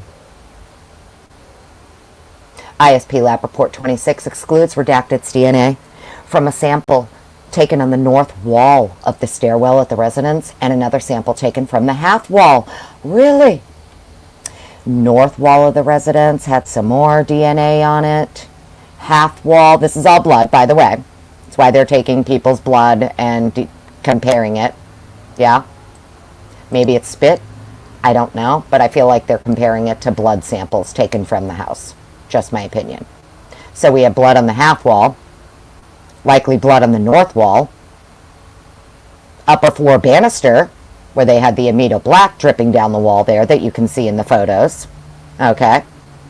Interesting. ISP Lab Report 31 excludes Redacted's DNA from the sample taken from the door of Miss Mogen's bedroom.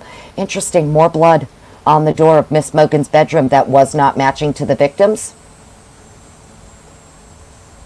DNA from the sample taken from the door of Miss Mogen's bedroom.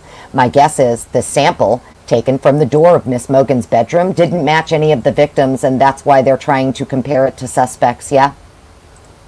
So whoever blood that is on Madison's door, likely not the victims, is my guess, or they would not be comparing it to possible perpetrators and suspects. Just saying. Makes sense? You guys get what I'm getting at here, right? All of this other blood they collected is not victim DNA that they're comparing it to.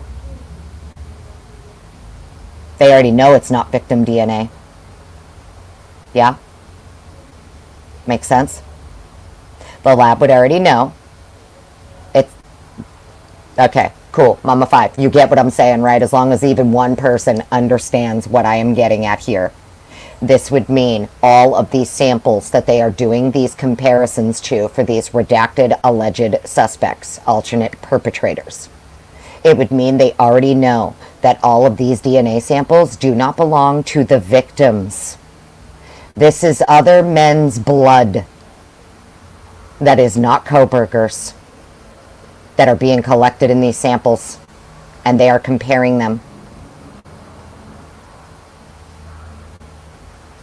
Right? Is the light bulb going off for people here?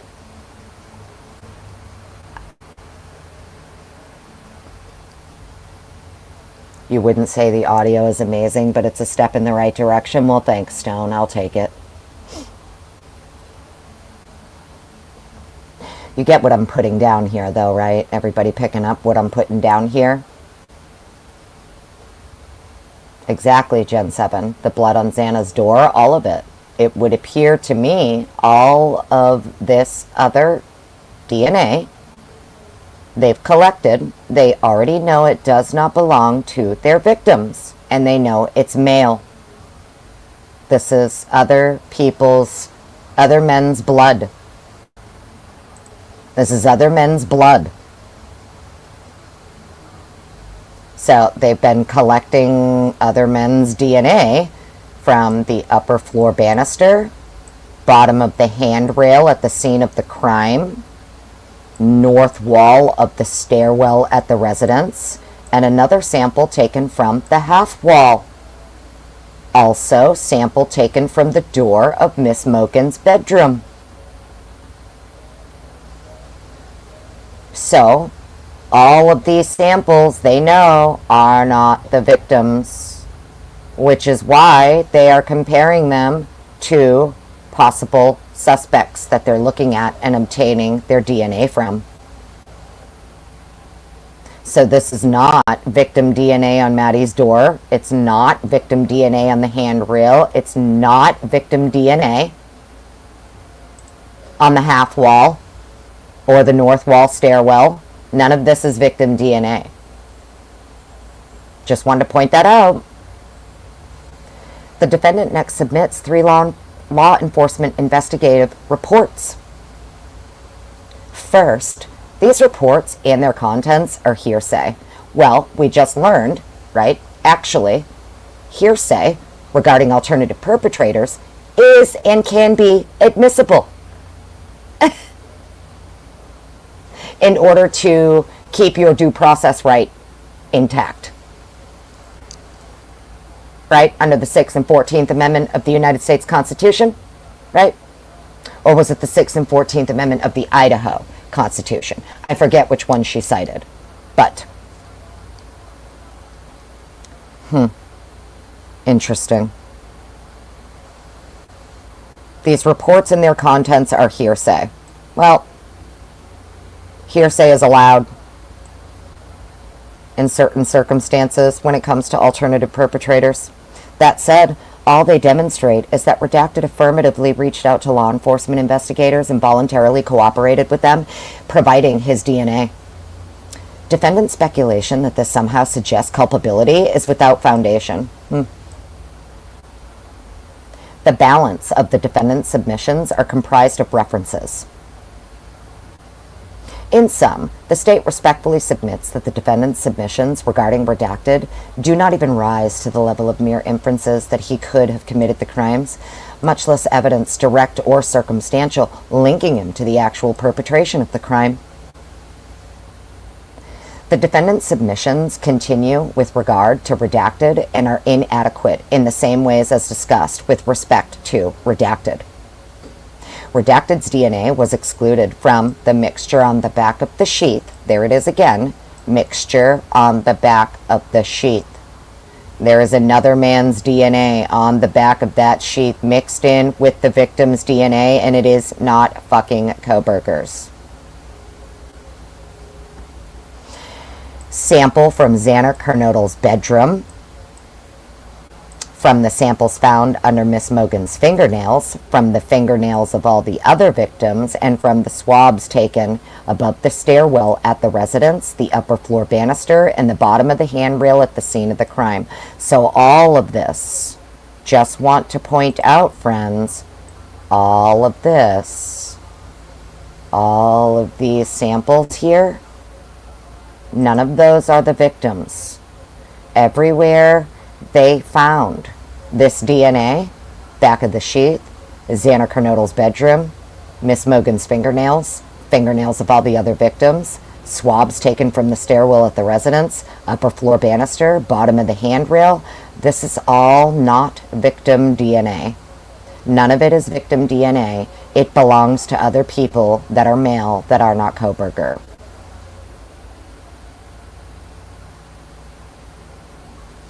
Redacted's DNA was also excluded from the swabs of the north stairwell wall and the half wall.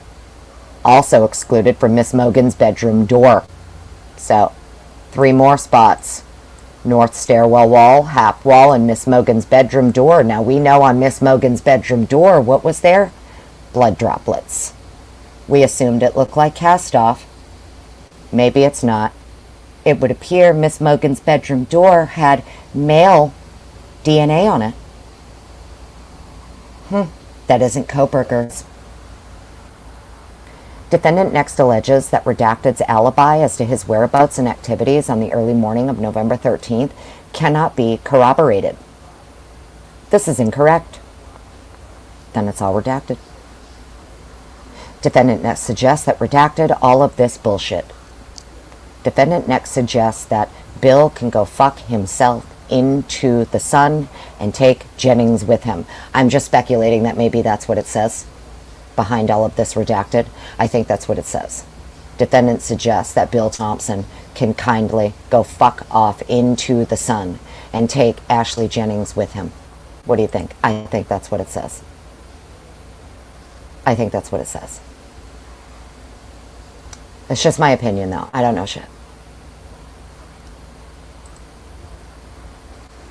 This is not probative of a connection between Redacted and the crimes. As he did with Redacted, defendant then cites, quote, many tips that Redacted should be considered a suspect. This person is a very short name. Defendant then cites, quote, many tips that Redacted should be considered a suspect. Yet there is no evidence of any tip, which would be hearsay anyway, in the defendant's filings other than statements attributed to Redacted. So there was a tip, and my guess is the tip came actually from either Bethany or Dylan. Who was it? Which one of these girls gave a who they thought? Was it Dylan? In their ISP report there regarding their statement, was it Dylan? When asked, anyone that we could look at, was it Dylan that provided a tip of someone to look at? Who was it? I forget. It's slipping my mind. Let me come back over to chat. Woke up 1984. I just came back over to chat, and look at that. You're the first one I see. Welcome on in. Always so great to see you. TK, hello. Welcome on in, everybody. Angel GB, hello. Angel D, if you're in here and I missed you, I'm sorry, honey. Where are you? Welcome, everybody. Hope you're having a great Monday. Ro, look at you. I just saw Ro, too. Hi, Ro. Joanna, hello. D Smalls, hello. So happy you guys are here. Welcome in, everybody. All right, so isn't that interesting? So what he says here is many tips that Redacted should be considered a suspect, right? Yet there is no evidence of this tip, which would be hearsay anyway, in the defendant's filings other than statements attributed to Redacted. So someone here gave a tip that this person should be considered a suspect. And the state said, well, actually, nah, we don't have any evidence of that tip. And even if we did, it's fucking hearsay. So, you know, every tip you get is hearsay, bitch. That's why you follow up on them. They're all hearsay. It's what a tip is. Someone else's opinion of who you should be looking at as a suspect. And when it comes to tips regarding alternative perpetrators, those law enforcement tips are absolutely admissible. Hearsay evidence. It's like one of the only times your hearsay evidence would be admissible, because it's a law enforcement tip that law enforcement themselves followed up on. Right? Fucking asshole. There's no evidence of any tip other than can be attributed to Redacted. Maybe this is that tip that Ann found late in the game and was like, yeah, we were actually pretty surprised to find it, but fucking hey, there it was. So we followed up on it. The balance of the defendant's submissions regarding Redacted, as with the others, are largely hearsay and are at best mere inferences. Right. Yep. Largely hearsay, mere inferences that so-and-so could have committed the crime. There is no evidence, direct or circumstantial, linking Redacted to the actual perpetration of the crime. That's your opinion. That's your opinion. Maybe there is direct evidence linking them to the crime, and you'd know that if you bothered to test a male blood B and D. Seems like they aren't concerned with male blood B and D at all, which is super interesting. But they're running around comparing all of these alleged potential suspect DNAs to all of these other samples. All the other ones. Defendant next refers to Redacted. As with all of these other people, Redacted's DNA was excluded from the strap at the back of the knife sheath.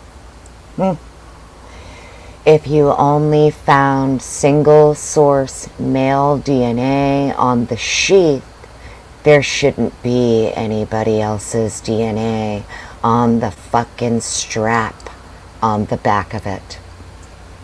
There should be no other DNA if all you found is sole male.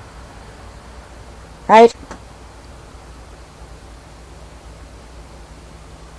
In addition, redacted was excluded from the samples taken from the victim's fingernails. All of this, and from swabs above the stairwell, the upper floor banister, and the bottom of the handrail. Now, I was super interested as to why this would be redacted. Redacted was excluded from the samples taken from the victim's fingernails. Now, I don't know if this is all of the victims' names or if this also includes the kits that were done, the SA kits, and that's why it's redacted. But they were also cleared from the swabs above the stairwell, the upper floor banister, and the bottom of the handrail.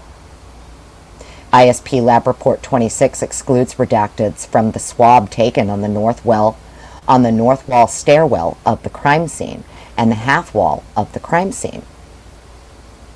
ISP Lab Report 31 excludes redacted's DNA from the sample taken from Miss Mogan's bedroom door.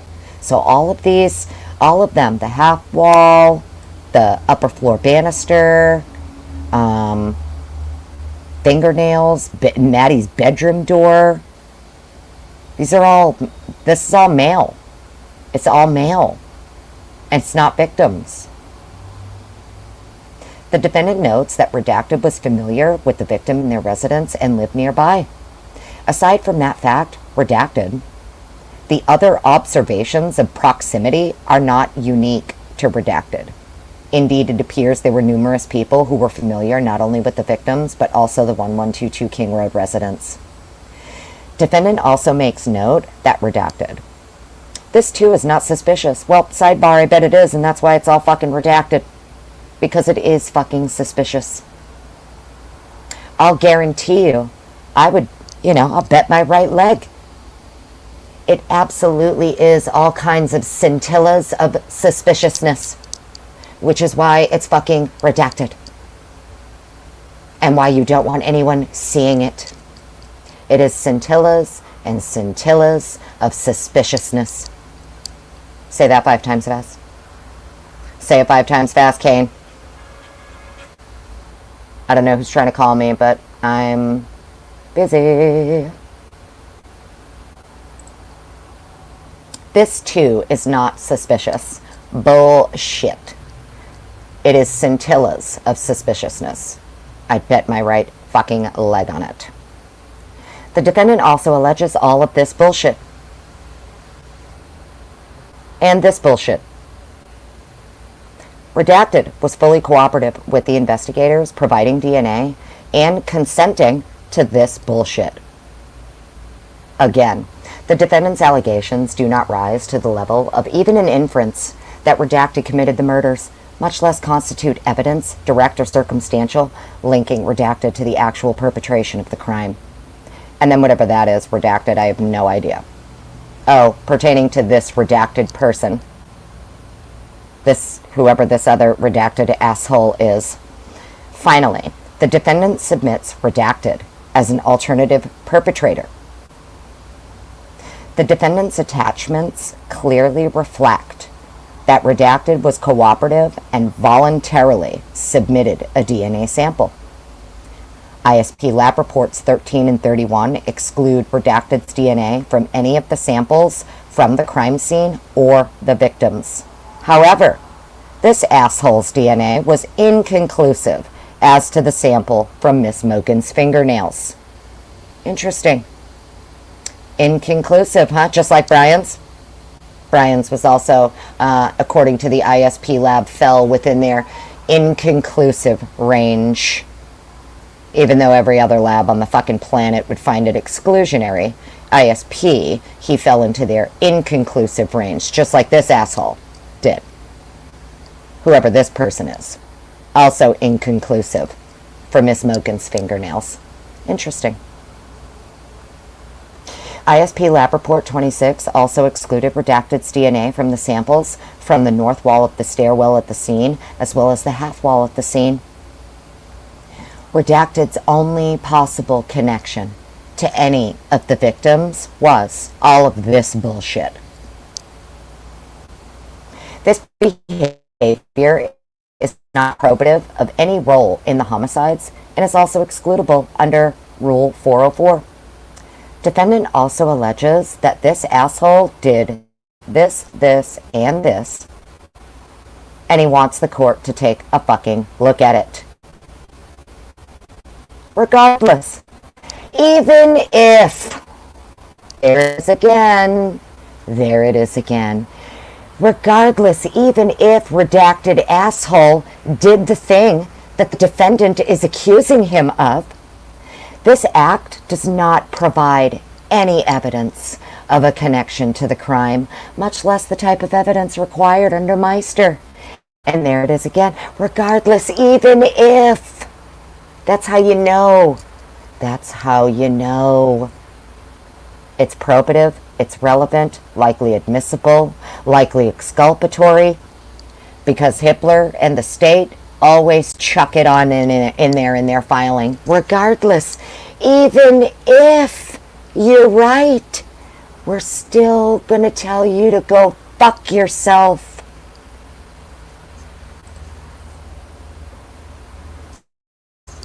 Okay?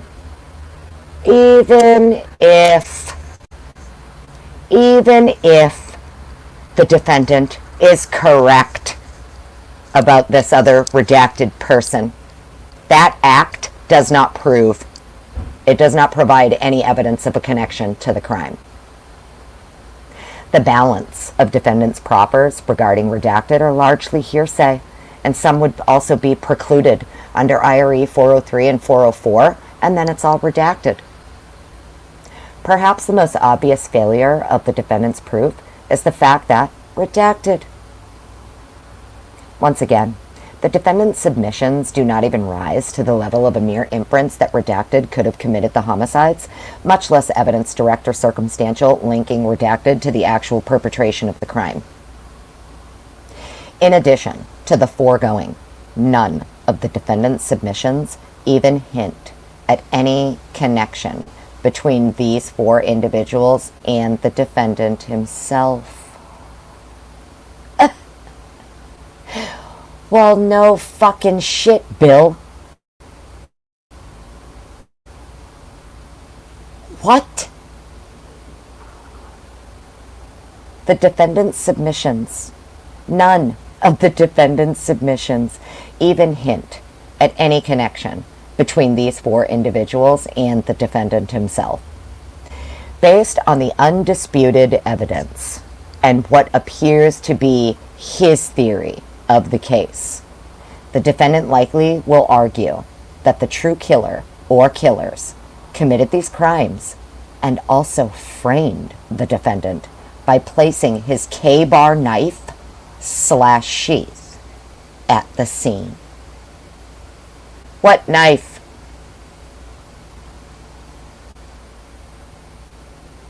What knife? I thought you never recovered a weapon. What knife?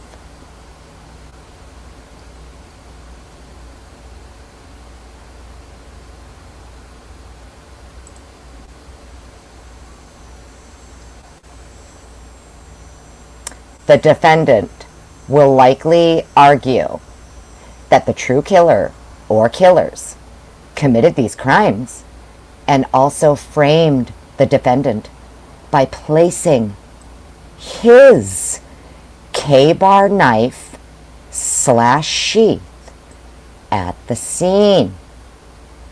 I thought you didn't get a knife.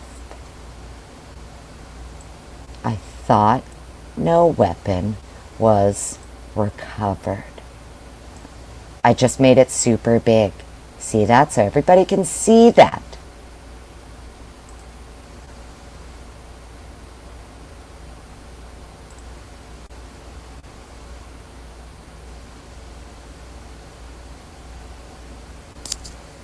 placing his knife / sheath at the scene.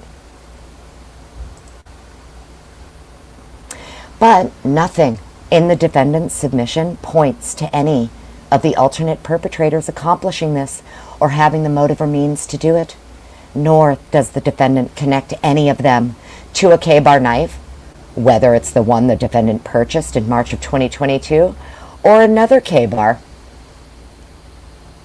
You mean your second weapon? Just questions. Defendant's submissions also do not connect any of the individuals to a Hyundai Elantra.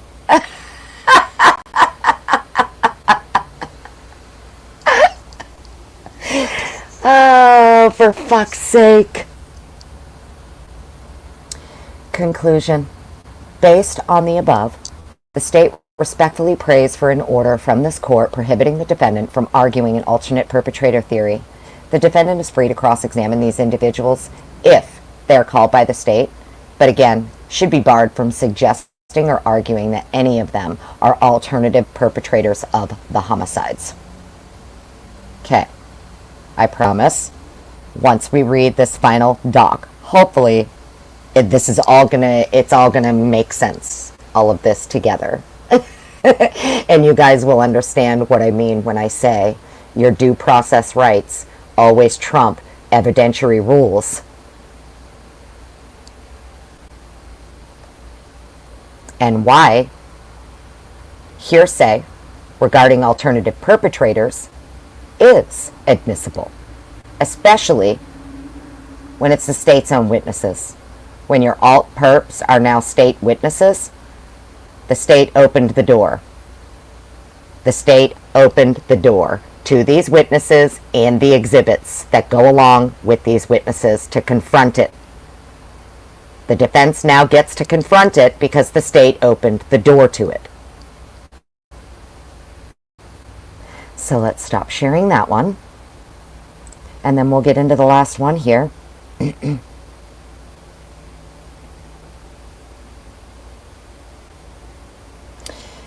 Okay, let's get into this last one. Appreciate every single one of you being here. I hope you guys are having an awesome day. It says there's over 200 of you here. The thumbs up, give it a thumbs down, whatever you love to do. For your heart, friend. We'll get into the last one. Shouldn't be too long. It's only 6 pages. We'll get through it. This is the final one from the defense. Anybody just joining, I do have all of the links to all of these docs in chronological order in the description of the video. So if anybody, you're looking for the docs that I'm reading, they're all there. All right, so this is the defendant's reply to the state's objection, what we just read.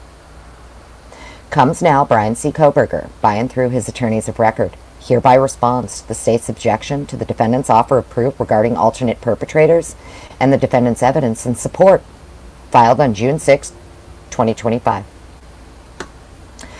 Whether rooted directly in the Due Process Clause of the 14th Amendment or in the Compulsory Process or Confrontation Clauses of the 6th Amendment, the Constitution guarantees criminal defendants a meaningful opportunity to present a complete defense.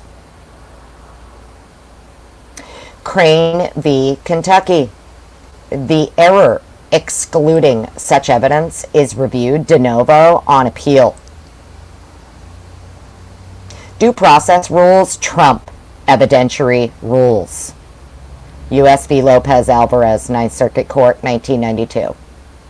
So this has been on the books since the motherfucking 1990s, the beginning of the 90s. Hippler. Okay? Hippler. 9th Circuit Court in 1992. And it's been that precedent ever since. Due process rules trump evidentiary rules. Always, every day, and twice on fucking Sunday. When reserving its ruling on the state's motion in limine regarding alternative perpetrator evidence, the court stated, quote, "Defendant cannot merely show another person could have committed the crime.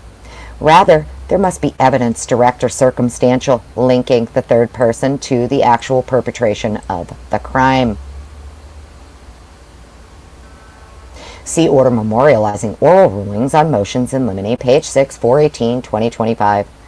The state has listed all of these motherfuckers as trial witnesses. The state has also disclosed and labeled exhibits that it intends to use at trial, which include the names or actual video of these assholes. These exhibits include all of these dickheads.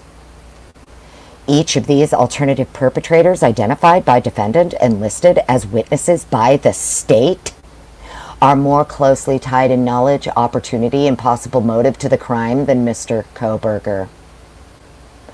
All four of the alternate perpetrators are linked circumstantially or directly to the crime. Moreover, given Mr. Kohberger's expert disclosures that more than one person committed the crimes, other evidence supports the defense theory that Mr. Kohberger is not the person and the crimes were committed by more than one person.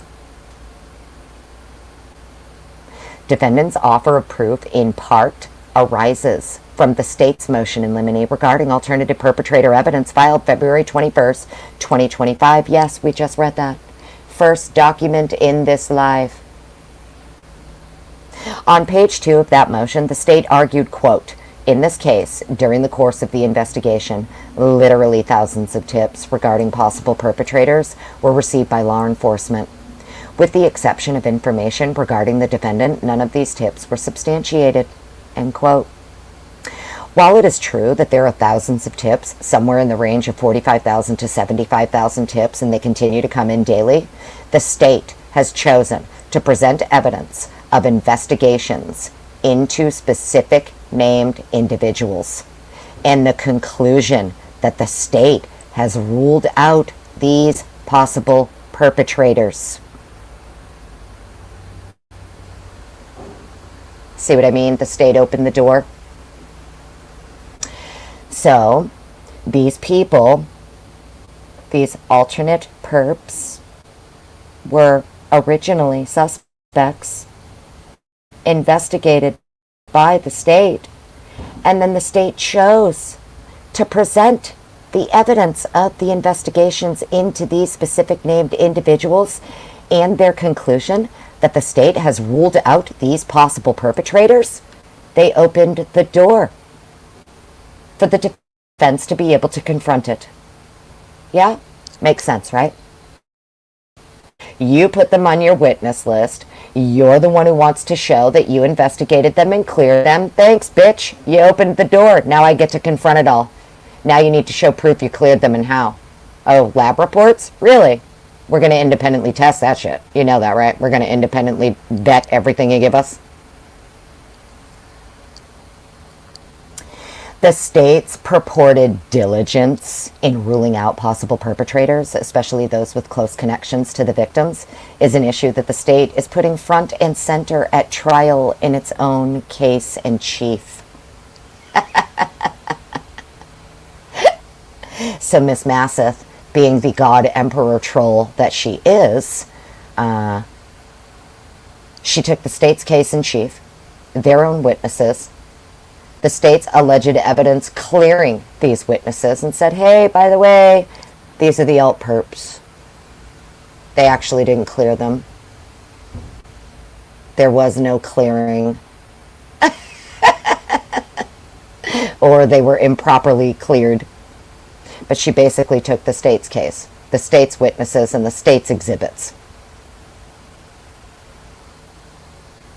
Mr. Kohberger has a right to confront this evidence.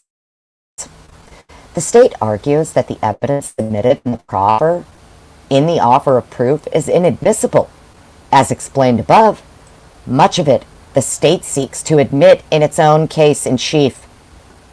More importantly, in Chambers v. Mississippi, the United States Supreme Court held that a defendant's constitutional rights to a fair trial and to present a defense sometimes requires admission of evidence of third third-person culpability, even in the face of evidentiary rules that would exclude it.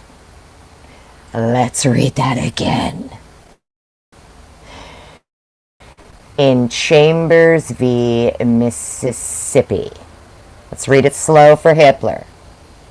The United States Supreme Court held that a defendant's constitutional right to a fair trial and to present a defense sometimes requires the admission of evidence of third-person culpability, even in the face of evidentiary rules that would exclude it. Hearsay may be admissible in such cases because the 6th and 14th Amendment rights to due process and to confront and cross-examine witnesses and to call witnesses is never precluded.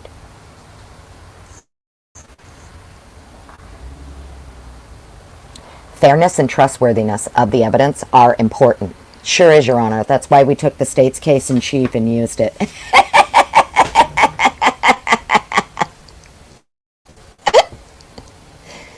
Mr. Kohberger's proffer includes details that allow this court to see that there is trustworthiness to a basis for naming 4 alt perps.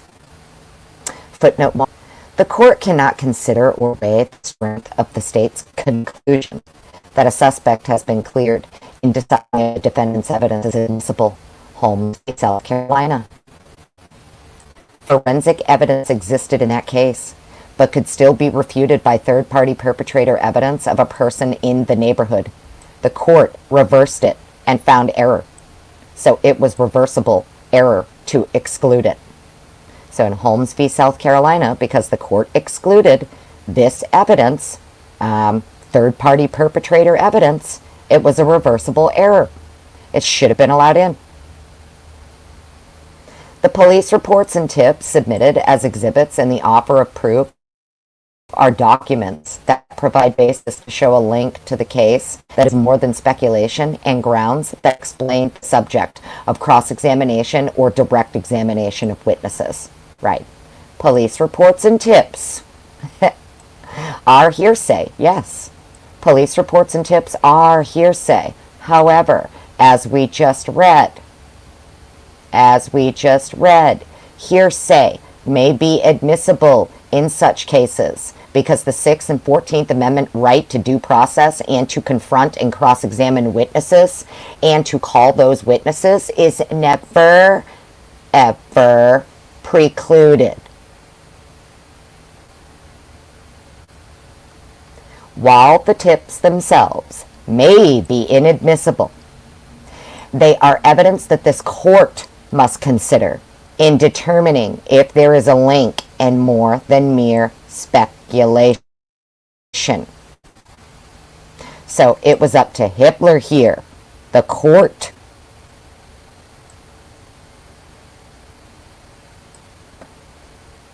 the tips themselves may be inadmissible, but they are evidence that Hippler must consider. The court must consider. When evaluating alternate perpetrator evidence for case, link, or nexus, some courts demonstrate a willingness to admit purely circumstantial evidence that a third party committed the crime, U.S. v. Stever. Some courts hold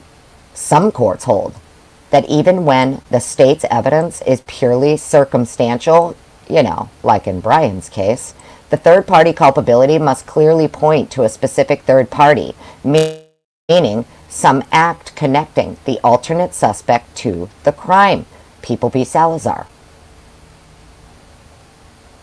In Jones v. Wood, the Ninth Circuit Court noted that the evidence at Jones's murder trial was primarily circumstantial in nature and concluded that the state trial judge erred in excluding Jones's circumstantial evidence that an alternate suspect committed the crime. Whether direct or circumstantial, all of the alternate perpetrator evidence proffered by Mr. Kohberger has both specificity of person and connection to the crime. With respect to redacted, all of these redacted assholes how they were investigated, and the state claiming that they fucking cleared them, Your Honor, that is not a thorough investigation. That is not suspect elimination, as the state argues. Mr. Kohberger did not produce these suspects. The state did, and in some instances continue to investigate them, or simply stop their investigation, ignoring evidence that there was more than one perpetrator. Sidebar. The state produced these suspects by turning them into witnesses. Furthermore, in some instances, some of these suspects / witnesses were still being investigated by the state, even when Miss Masseth filed this in June. In some instances, the state is still continuing to investigate them.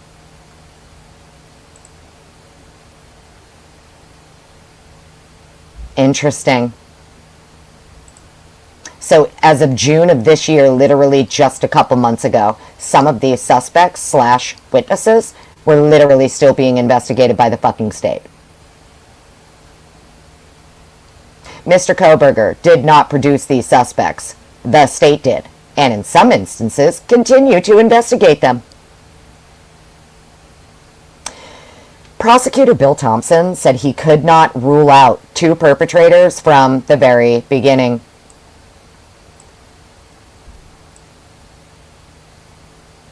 Mr. Kohberger's offer of proof was not an exhaustive list of all the evidence disclosed. Mr. Kohberger's offer of proof was not an exhaustive list of all the evidence disclosed in this case that points to the 4 alternate perpetrators. In fact, the state's opposition disclosed all these motherfuckers and the shit to go along with them, I guess. By listing these alternative perpetrator names on their witness list, and by listing various exhibits on their exhibit list which pertain to these individuals, the state has opened the door for Mr. Kohberger to confront this evidence and cross-examine state witnesses. Mr. Kohberger suspects that the state has listed the 4 alternate suspects as a ruse to make it look as though they will put the 4 males on the stand to deny their involvement. These witnesses must be confronted, and therefore if the state seeks not to call them to the stand, but instead uses lab reports to portray elimination, the door is open to confront that evidence, and Mr. Kohberger should be allowed to call the alternate perpetrators and other witnesses to show their connection to the crime. So the state quickly was like, fuck, we can't call these people as witnesses, we'll just rely on the fucking lab reports to say, no, we cleared them, see, look, Miss Masseth, calm the fuck down, we investigated them, we cleared them, chill, just chill. We'll just rely on the lab reports, we won't even call them as fucking witnesses, Your Honor. Forget it, we'll strike them from the list. As long as it means she can't fucking confront them, and as long as it means she can't question them about their possible involvement, we'll do whatever it takes, including taking them off the fucking list. Can we just rely on the lab reports, please, Your Honor? How each piece of evidence becomes admissible at trial depends on how the state offers it, triggering Mr. Kohberger's right to confront such evidence. Exactly, precisely, Miss Masseth. You fucking queen. How each piece of evidence becomes admissible at trial depends on how the state offers it, triggering Mr. Kohberger's right to confront such evidence. Mr. Kohberger must be allowed to develop this evidence, and a ruling excluding or limiting this area of inquiry at this point would be premature. The United States Supreme Court ruling in Chambers allows for the admission of the evidence. The state agrees at a minimum to this confrontation in its objection. This court should allow Mr. Kohberger to present alternative perpetrator evidence. So she warned him in her little closing sentence here. The United States Supreme Court ruling in chambers allows for the admission of this evidence. So, interesting, right? Now that we've read all of these documents together, do you guys get what I'm saying here, right? She has always argued from jump this is a due process violation, and it has been from the start. And they just continued to preserve the record over and over and over again for the repeated due process violations. Whether or not they plan on taking this to a higher court, I have no fucking idea. I know he missed his chance for Idaho. I don't know what they're planning on doing back here. Maybe they're planning on doing nothing. I have no idea. Maybe they're continuing to investigate. You need new evidence, right? It's one of the reasons. It's one of the things that could trigger something, that could trigger an appeal. You find some new evidence, or, somebody confesses and they have proof, or they produce the fucking weapons or something like that, right? So, anyways, what's happening here? Did my shit go out? Can't see my chat, friends. I'm not exactly sure if my chat's working. Dear God. Did this all go downhill and I didn't even know it did? Oh, nope. Okay, so there's Jesse. Okay, hello. Hi, Barbara.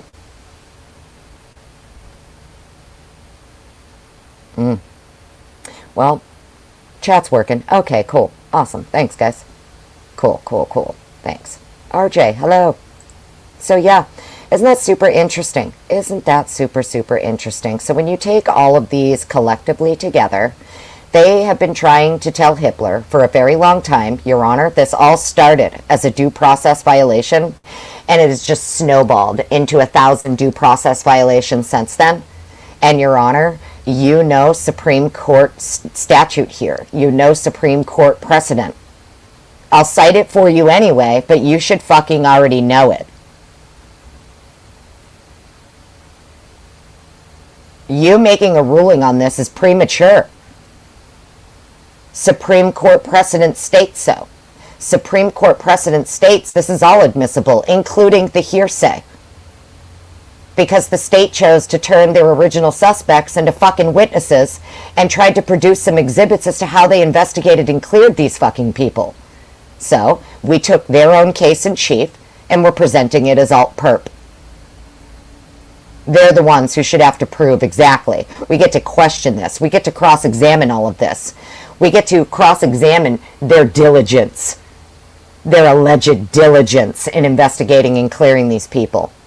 You're still investigating them as of June of this year. Some of them are being investigated, state. I thought you got your guy. Why are you still investigating other people as of June of this year? I thought you got your guy.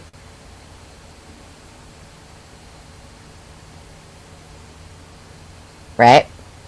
Why is the state still, as of June of this year, investigating anyone? Maybe Brian Enton or Anjanette Levy or any of these people who get their little sit-down interviews with the prosecution, maybe go ahead and ask Bill that. Ask Bill why they were still investigating people as of June of this year if they caught their lone perpetrator. Just questions. Just questions.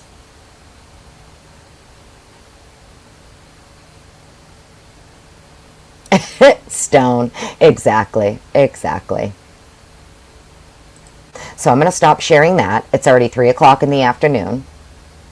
I can't believe I actually managed to get through all of these documents, and knock on wood, not once did I get booted from my own stream. And even if the audio is a little clippy and choppy every now and then, I hope for the most part it was okay for you guys and you could hear me good. I truly appreciate all of you hanging out with me today. It's Monday. I got things to do. I'm going to work in a little bit. So yeah. I hate to kind of cut it short. Wish I could hang out longer, but I truly, truly can't. Jazz King, as always, thank you so much for your super sticker. I truly, truly appreciate it. Nefarious Hijinks, thank you so much for gifting a membership today. Congratulations to the new member who got that membership. And to any of you who, you know, if you sent a little something to the Cash App or the Venmo, to the coffee fund, I truly, truly appreciate every single one of you. You guys are awesome. Sorry for all of the audio glitching and the audio problems. I promise I'm working on it and hopefully have it fixed. And, you know, we got a lot more coming. Don't worry, I still have FOIAs I'm waiting on. There's more docs that are going to get unsealed. We got a lot more to come, friends. So I'm going to take my happy little snarky ass off to work. And I hope you guys have an excellent Monday night and stay safe out there. Mods, thank you so much. I appreciate you. Quality Emerald, good to see you, darling. Good to see you. Formerly Jimmy Bobby, good to see you as well. Truth Seeker, LR. All right. Oh, well, I'm so glad you guys were all here. I hope you guys go have an awesome, awesome Monday. I almost said Saturday. Jesus. Go have an awesome Monday. Wellington, thanks for being here. Bree Sully, love you, darling. I'll see you guys soon. I'm sure Kane or somebody is going to be live later, so hopefully I'll see you guys there in the chat. Although sometimes I lay in the cut and just clock bitches while I'm there, so you may not see me because I may just be laying in the cut. You guys have an awesome day. Listen, Linda, you have a great day, honey. You're very welcome, Barbara. Anytime. Anytime. I'll catch you guys later. You go have an awesome day. Bye.